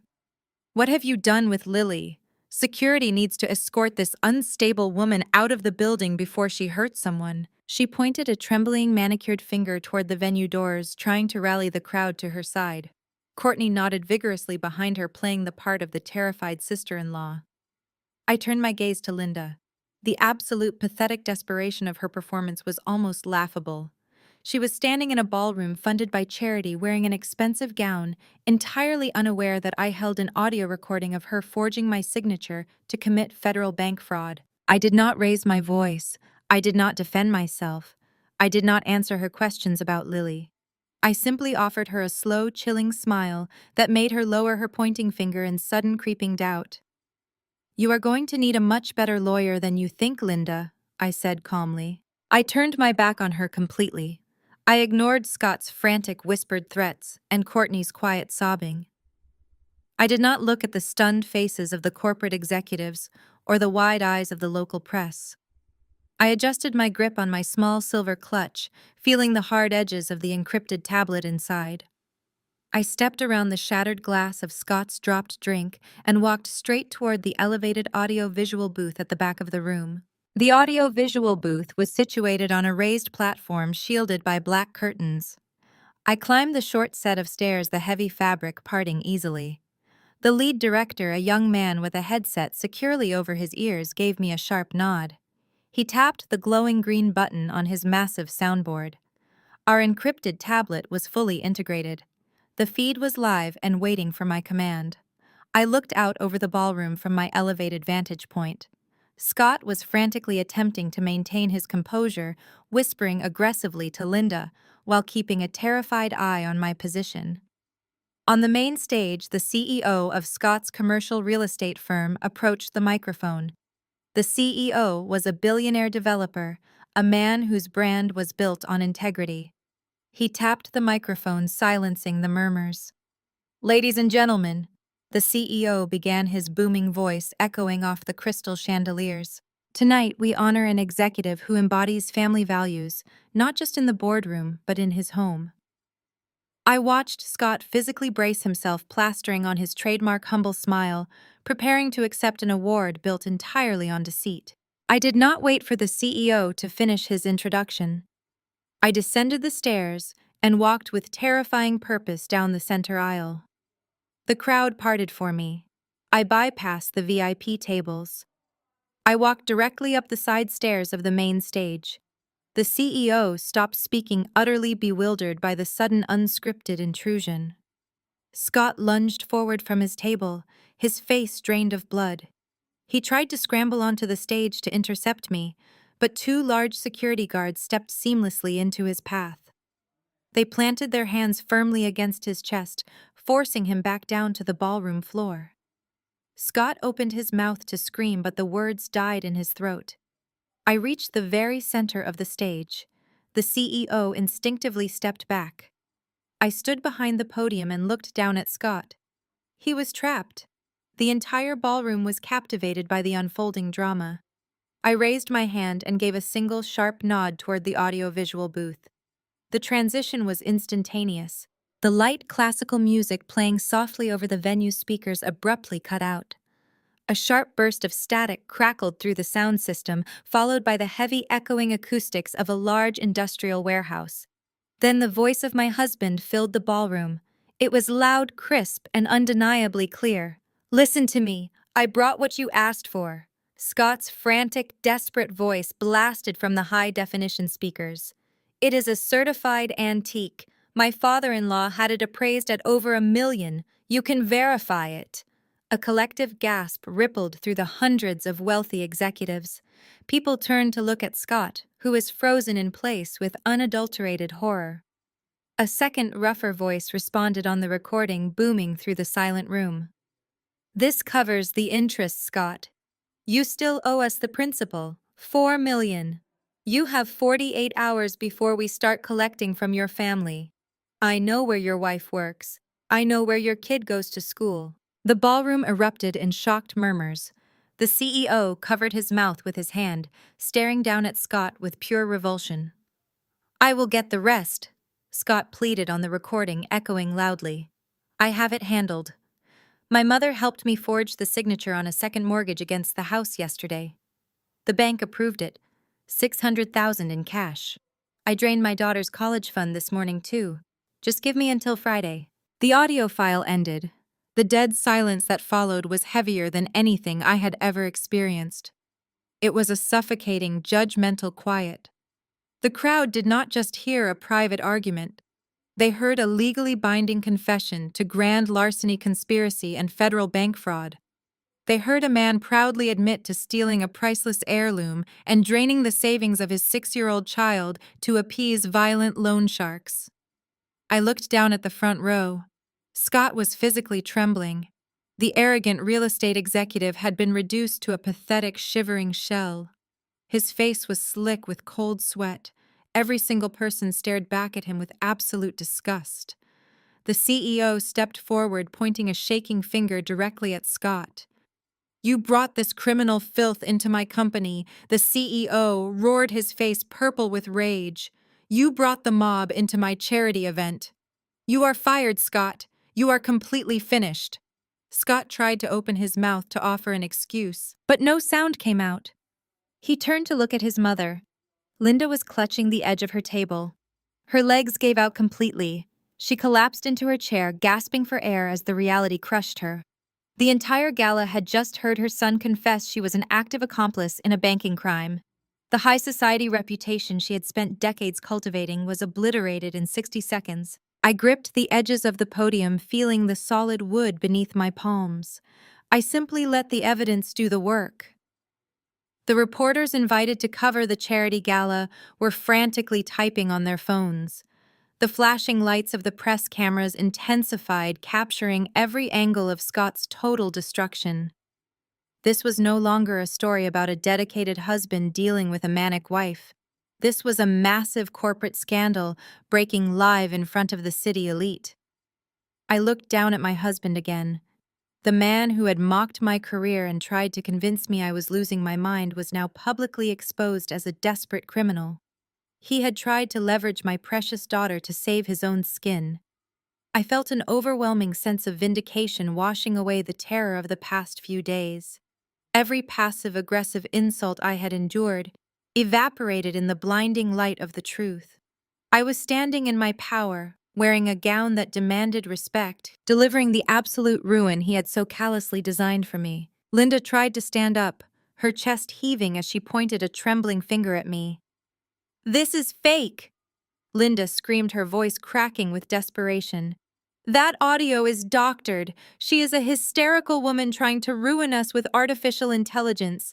She is insane. Someone call the police and have her arrested." Her shrill voice cut through the murmurs of the crowd, but nobody moved to help her. Nobody offered her a comforting hand. The people sitting at her table actually scooted their chairs away, physically distancing themselves from a confessed felon. I leaned toward the microphone on the podium. My voice amplified across the massive ballroom, calm, steady, and terrifyingly clear. "The audio is not doctored, Linda," I said, making sure every person in the room heard me. "It was captured by a military-grade tracking device embedded in the $1 million antique your son stole from me. That audio file has already been verified and submitted to the district attorney and the organized crime division of the federal authorities. You are not going to call the police on me, Linda, because the police are already here for you." At the mention of the federal authorities, the remaining color drained from Courtney's face. Scott's sister had been standing slightly behind her mother, trying to blend into the shadows of the massive ice sculpture.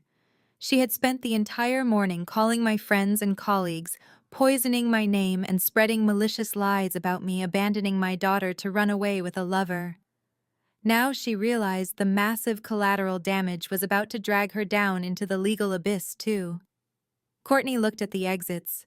She saw the large security guards and the sheer volume of influential people blocking the main doors, preventing any easy exit. Utter panic, raw and completely unfiltered, overtook her. She dropped her expensive designer clutch onto the polished marble floor. Without saying a single word to her terrified mother or her brother, Courtney turned and bolted. She shoved past a waiter, knocking a tray of champagne glasses to the marble floor in a chaotic crash. She hitched up her heavy formal gown and sprinted blindly toward the side exit of the ballroom, desperate to escape the building before the authorities locked down the venue and placed everyone under arrest. She pushed through the heavy wooden doors, thinking she had found a clear path to freedom. But as Courtney burst into the grand foyer, her frantic escape was abruptly halted. She did not find an empty hallway. Stepping out from the milling crowd of late arrivals and hotel staff were 4 individuals dressed in sharp, immaculate business suits. They moved with absolute precision, forming a solid, impassable wall that entirely blocked Courtney's path. They were not simple security guards. They were professional process servers, and they were holding thick stacks of binding legal documents ready to finally serve absolute justice. The process servers moved like shadows slipping through the stunned, paralyzed crowd. They did not hesitate. They did not apologize for the disruption. They walked with the absolute authority of the law, executing their orders with surgical precision. The first server, a tall man with a severe expression, stopped directly in front of Scott. Scott was still staring up at me, his mouth opening and closing soundlessly, entirely incapable of comprehending the sheer scale of the devastation raining down upon him. Scott Vance, the server, stated, his voice carrying easily through the silent room. "You have been served." He thrust a thick stack of blue legal folders directly into Scott's trembling hands. The top document, visible to everyone nearby, was the emergency ex parte restraining order.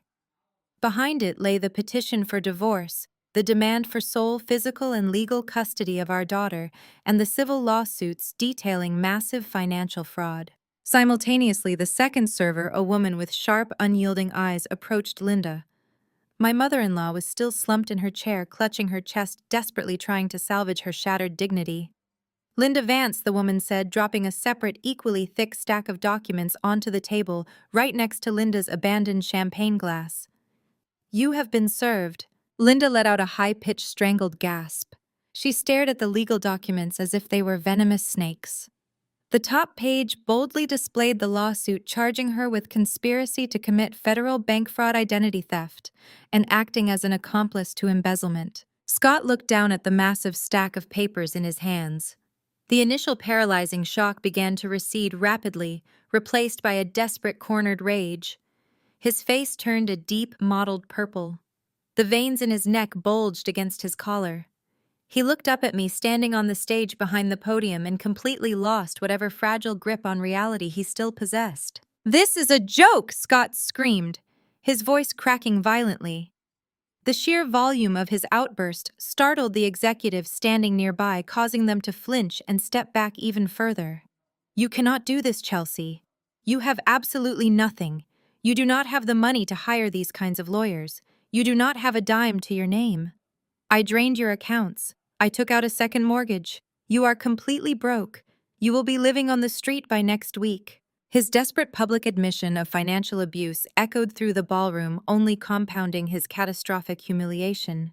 He was practically shouting his guilt to a room full of highly influential witnesses. "You think you can fight me in court with no money?" Scott sneered, spittle flying from his lips, his panic morphing into a deranged, aggressive arrogance. "I will bankrupt you. I will drag this out until you are begging me to let you see Lily. You are a hysterical, broke woman trying to play a game you cannot afford." I looked down at the pathetic, screaming man I had once called my husband. I felt absolutely nothing for him. No pity, no sorrow, no lingering attachment. I felt only the icy, satisfying certainty that I was about to drop the final crushing weight upon his fragile ego. I leaned forward, positioning myself perfectly in front of the microphone. "Scott!" I said, my voice echoing powerfully across the ballroom, rolling over his frantic shouting like a tidal wave over a struggling swimmer. "You made a fatal miscalculation. You assumed that because I played the role of the quiet, accommodating wife, I was entirely helpless.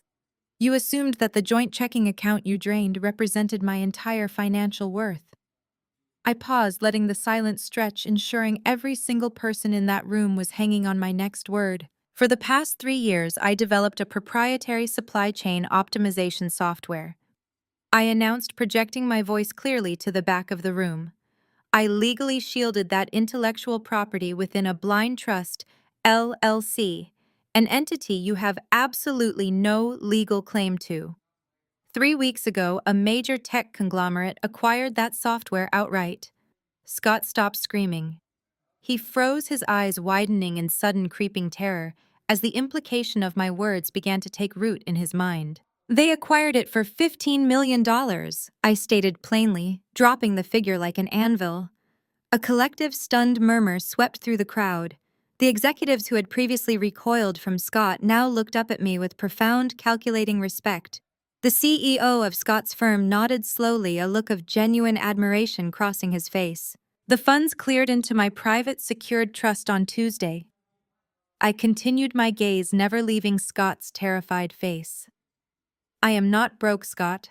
I am a multi-millionaire. The money you stole from our joint accounts was essentially pocket change. I hired the most ruthless fraud litigation attorney in this city, and I paid her retainer in cash. I have unlimited resources to bury you under a mountain of legal devastation." Scott shook his head frantically, taking a stumbling step backward. He dropped the legal documents, the papers scattering across the polished marble floor. "No," he gasped, his voice barely a squeak. "No, that is impossible. You did not do that. You are lying." Linda let out a loud, wailing sob from her table, burying her face in her hands. She understood. She knew I had completely outplayed them.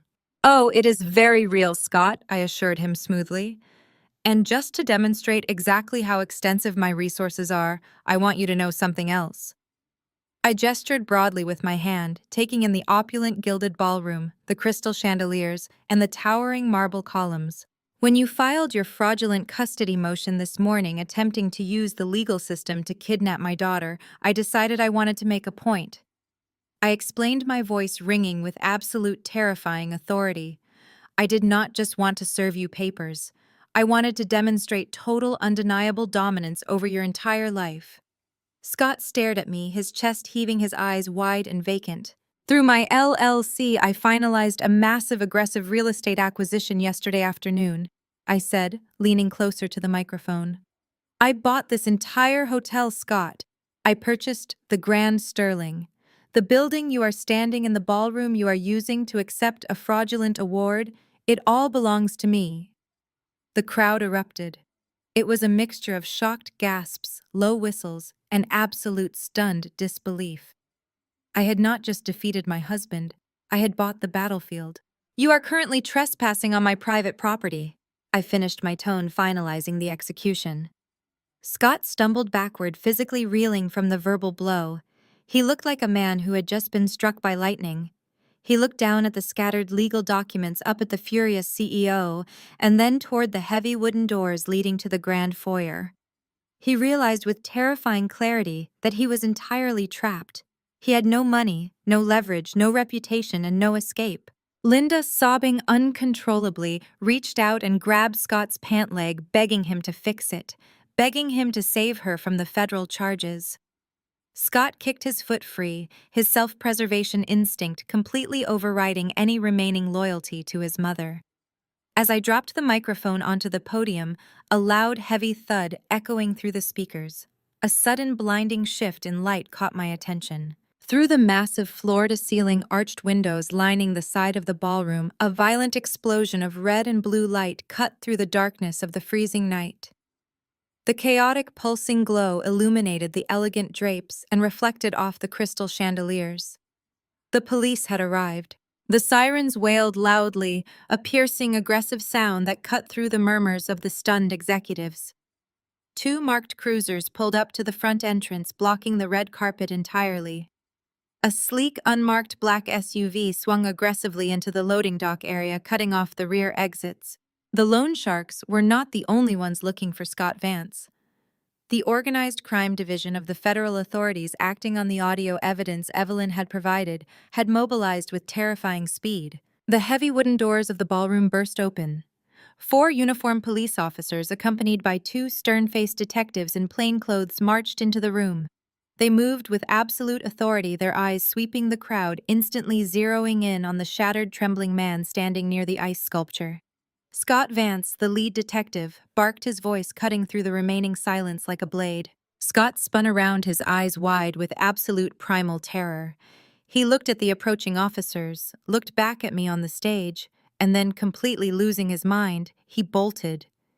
He shoved past an elderly executive, nearly knocking the man to the floor, and sprinted desperately toward the side exit leading to the kitchens. He thought he could outrun the inevitable. He thought he could escape the crushing consequences of his own monumental greed. He didn't make it 5 steps. The 2 massive security guards who had prevented him from climbing the stage moved with startling speed. They intercepted Scott seamlessly, grabbing him by the shoulders and slamming him hard against the polished marble floor. Scott yelled, struggling violently, but the guards held him pinned until the detectives arrived. The lead detective knelt beside Scott, pulling a pair of heavy steel handcuffs from his belt. "Scott Vance," the detective stated calmly, completely unbothered by Scott's frantic struggling. "You are under arrest for federal wire fraud conspiracy to commit bank fraud and grand larceny. You have the right to remain silent." As the cold steel clicked securely around my husband's wrists, finalizing his total destruction, I stepped down from the podium. I walked calmly down the side stairs, my midnight blue gown flowing behind me. I did not look back. I had delivered absolute ruin, and my work here was entirely finished. The lead detective secured the steel handcuffs tightly around Scott's wrists. The metallic click echoed sharply, an unmistakable sound of finality that cut through the lingering murmurs of the stunned crowd. The 2 massive security guards who had pinned Scott to the marble floor stepped back, allowing the officers to pull him to his feet. Scott was entirely unrecognizable. The polished, arrogant commercial real estate executive who had stood on this stage moments ago was completely gone. In his place stood a broken, trembling man. His custom tuxedo was rumpled, his hair disheveled, and his face was slick with a cold, terrified sweat. He did not look at the CEO. He did not look at the press photographers aggressively documenting his downfall. He looked exclusively at me, his eyes wide and vacant, pleading silently for a mercy he absolutely did not deserve. I did not offer him a single shred of comfort. I simply held his gaze, my expression completely neutral, until the detectives forcefully turned him around and marched him toward the main exit. Across the ballroom, a similar scene was unfolding. Two female officers approached Linda's table. My mother-in-law was still slumped in her chair, her face buried in her hands, letting out high theatrical sobs. She genuinely believed her performance of a devastated, betrayed mother might somehow spare her from the consequences of her own actions. The officers were entirely unmoved. They pulled her up by the arms, efficiently applying the handcuffs. Linda shrieked an undignified, piercing sound that made the nearby executives flinch. She twisted violently, attempting to pull away from the officers. "Do not touch me!" Linda screamed, her voice cracking with sheer hysteria. "I am a victim here. My son manipulated me. I had no idea what he was doing. You cannot arrest me in front of these people. I am a respected member of this community." "Ma'am, stop resisting, or we will charge you with that as well," one of the officers warned sternly, giving Linda a sharp, controlling pull that immediately silenced her protests. "You are under arrest for conspiracy to commit federal wire fraud and identity theft. You have the right to an attorney. I suggest you use it." The police escorted Scott and Linda straight down the center aisle of the ballroom, executing a brutal, incredibly public perp walk. The hundreds of wealthy executives, politicians, and philanthropists parted seamlessly to let them pass. Nobody offered a word of support. Nobody stepped forward to intervene. The silence was heavy with profound, absolute judgment. The elite social circles they had spent decades trying to impress were now watching them being removed like toxic waste. As they passed the towering ice sculpture near the entrance, a reporter from the local business journal stepped forward, snapping a rapid sequence of high-resolution photographs that would undoubtedly run on the front page the following morning. I watched the heavy wooden doors swing shut behind them, effectively sealing their total ruin. The air in the ballroom seemed to instantly lighten. The CEO of the commercial real estate firm immediately took control of the microphone I had abandoned on the podium. He delivered a swift, brutal denunciation of Scott Vance, publicly terminating his employment and assuring the crowd that the firm would cooperate fully with the federal investigation. He praised the swift action of the authorities and remarkably offered a brief, respectful nod toward the audio-visual booth, acknowledging the undeniable reality of the evidence presented. I did not wait to hear the rest of his damage control speech. My work at the Grand Sterling Hotel was finished. I descended the stage stairs, walking purposefully toward the side exit leading to the private loading docks. Cameron and Harrison were waiting for me near the elevators. They flanked me smoothly, moving me swiftly through the backstage corridors and out to our idling, heavily tinted limousine. As the driver pulled away from the curb, I looked back at the grand entrance. The flashing red and blue lights of the police cruisers were disappearing down the main avenue, carrying Scott and Linda toward a federal holding cell. The ensuing weeks unfolded with devastating, merciless speed. Evelyn Vance, true to her reputation as a legal shark, executed our strategy flawlessly. The morning after the gala, the judge handling the emergency docket reviewed the comprehensive evidence binder we had submitted. Faced with the verified audio confession, the active FBI case number, and the forged digital deed, the judge was absolutely furious. He did not just deny Scott's fraudulent custody motion, he practically incinerated it. He granted the ex parte protective order, instantly legally barring Scott and Linda from coming within a mile of me or Lily. Furthermore, because of the undeniable threat posed by Scott's connection to a violent criminal syndicate, the judge awarded me sole legal and physical custody of Lily. Scott's parental rights were completely suspended pending the outcome of the criminal trial. He would not be allowed to see or speak to his daughter. But the legal system was not the only force actively dismantling the Vance family. The violent loan shark Scott owed $4 million did not care about federal indictments or restraining orders. They cared exclusively about their money. Because Scott had completely defaulted on the principal payment, the syndicate moved aggressively to recover their losses. They did not wait for the police to freeze the family's assets. They struck first. Within 48 hours of the gala, the syndicate seized Linda's luxury suburban home, forcibly evicting her while she was still sitting in a jail cell, waiting for a bail hearing. They targeted Courtney next. Scott's sister, who had fled the gala in a panic, returned to her upscale downtown condo to find the locks changed and a massive, terrifying enforcer standing in the hallway. Her expensive cars, her designer jewelry, and the remaining funds in her trust account were all aggressively appropriated to satisfy a fraction of her brother's massive debt. The toxic family was left entirely unequivocally bankrupt. They were stripped of their homes, their vehicles, and every single asset they possessed. They could not afford to hire competent defense attorneys to fight the federal charges. Scott was assigned a severely overworked public defender who immediately advised him to accept a plea deal to avoid spending the rest of his natural life in a maximum security prison. Linda, facing overwhelming evidence of her active participation in the bank fraud, had no choice but to plead guilty. The high society friends they had spent decades cultivating abandoned them completely, treating their names like a highly contagious disease. They were permanently, irreparably exiled from their entire world. I monitored the collapse of their empire from the absolute safety of my father's secure downtown penthouse. I did not feel a single ounce of pity or remorse. I felt only the profound cleansing satisfaction of perfect karma. They had attempted to destroy my sanity, steal my daughter, and completely ruin my financial future. The devastating consequences they were currently suffering were entirely self-inflicted. They had built a house of cards on a foundation of lies and arrogance, and I had simply provided the necessary breeze to blow it all down. With the immediate threat neutralized and the legal parameters firmly established, I began the meticulous process of severing the final ties to my past.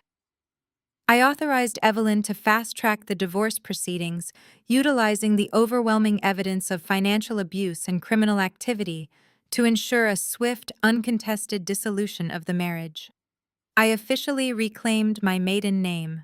I coordinated with a specialized real estate attorney to navigate the complex mess of the forged second mortgage, utilizing the resources of my LLC to untangle the fraudulent lien and secure the property entirely in my name. I did not intend to move back into that house. The memories were too tainted, the energy too toxic, but I refused to let Scott or his mother profit a single dime from my equity. I listed the property for sale immediately, fully intending to use the proceeds to fund a charitable trust supporting victims of financial abuse. I sat at the expansive glass dining table in the safe house, finalizing the last of the legal documents. The sun was beginning to set over the city skyline, casting long golden shadows across the sleek modern apartment. Harrison sat across from me, quietly reviewing the final drafts of the divorce decree. Cameron was in the kitchen preparing dinner, the smell of roasted garlic and fresh herbs filling the space. Lily was sitting on the plush rug in the living room, happily coloring in a new sketchbook, entirely unaware of the massive legal and financial storm that had just concluded. I signed my name with a bold, decisive flourish on the final page of the divorce settlement. I set the pen down and pushed the document across the glass table toward my father. Harrison picked up the paper, his sharp eyes scanning the signature. He looked up at me, a profound, quiet pride radiating from his face.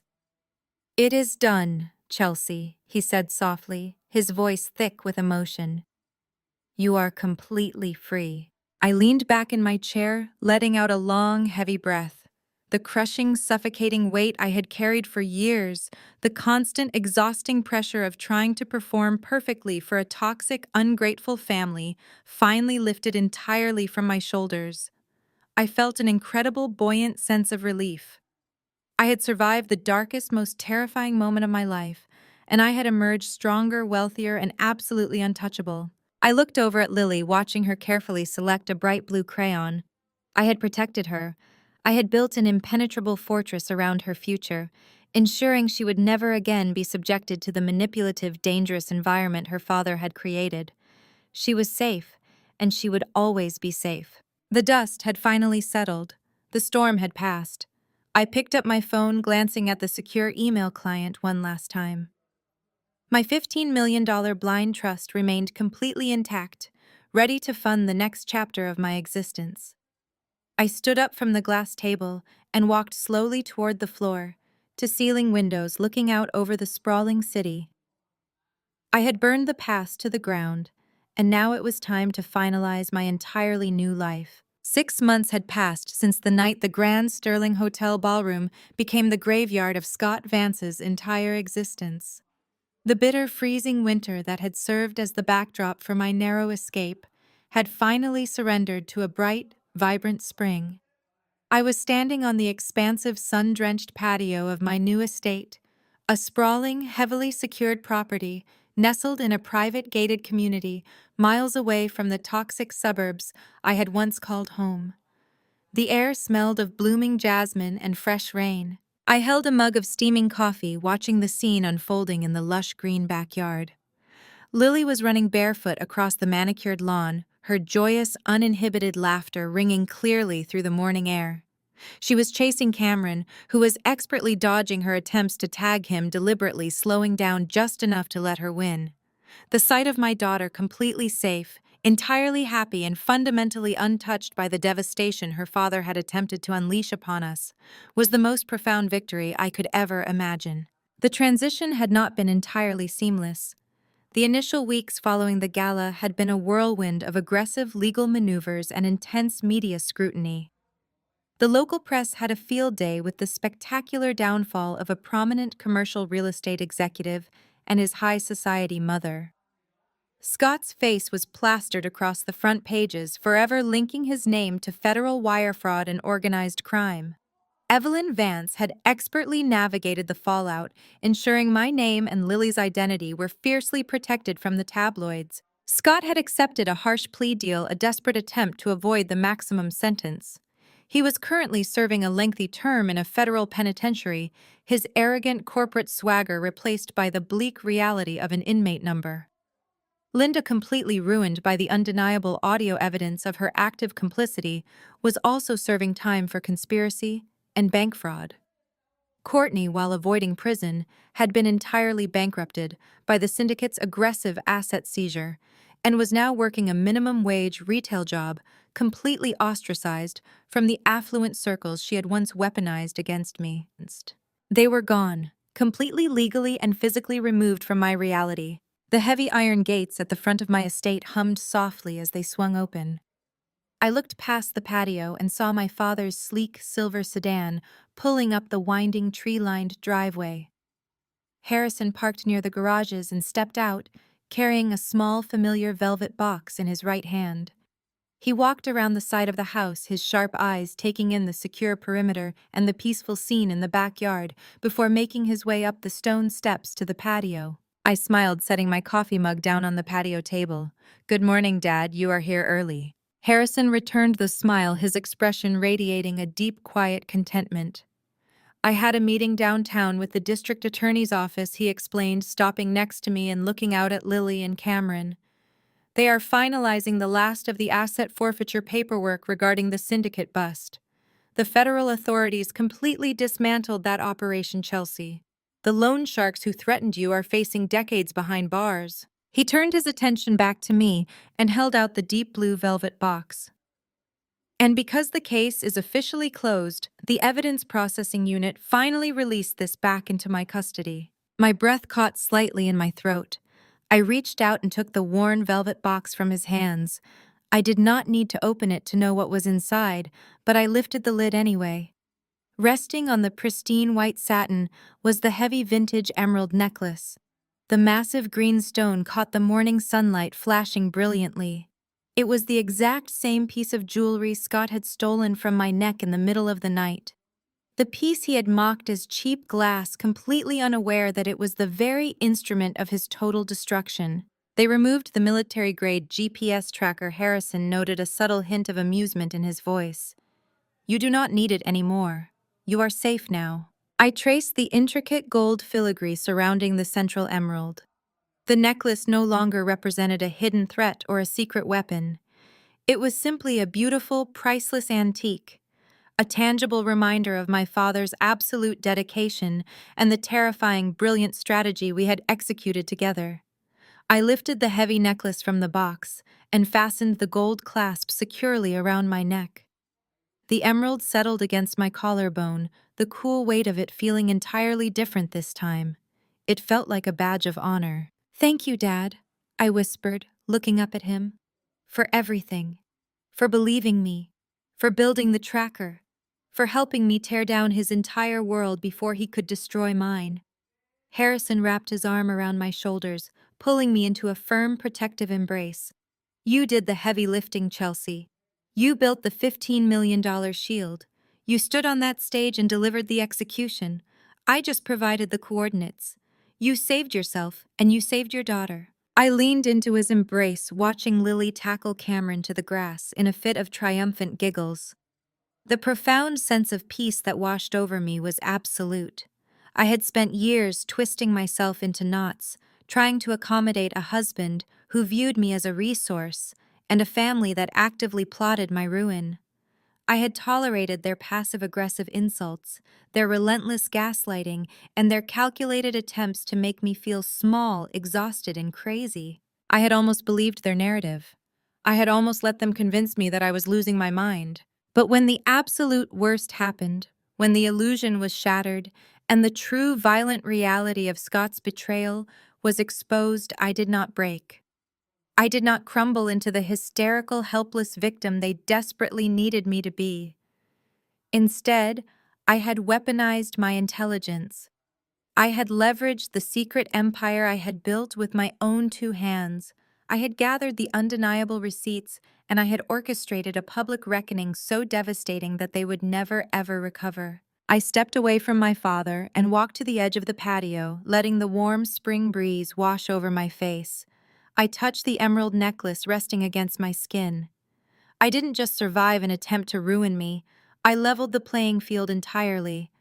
I built an unbreakable fortress around my daughter, funded by my own brilliance and secured by my own ruthlessness. The story they tried to write for me ended in poverty, psychiatric holds, and absolute submission.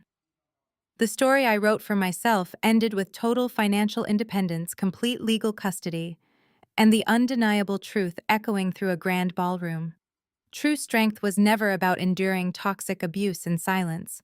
It was about knowing your absolute worth, holding your receipts close to your chest, and walking away completely untouched, while the people who tried to destroy you burned in the fires of their own making.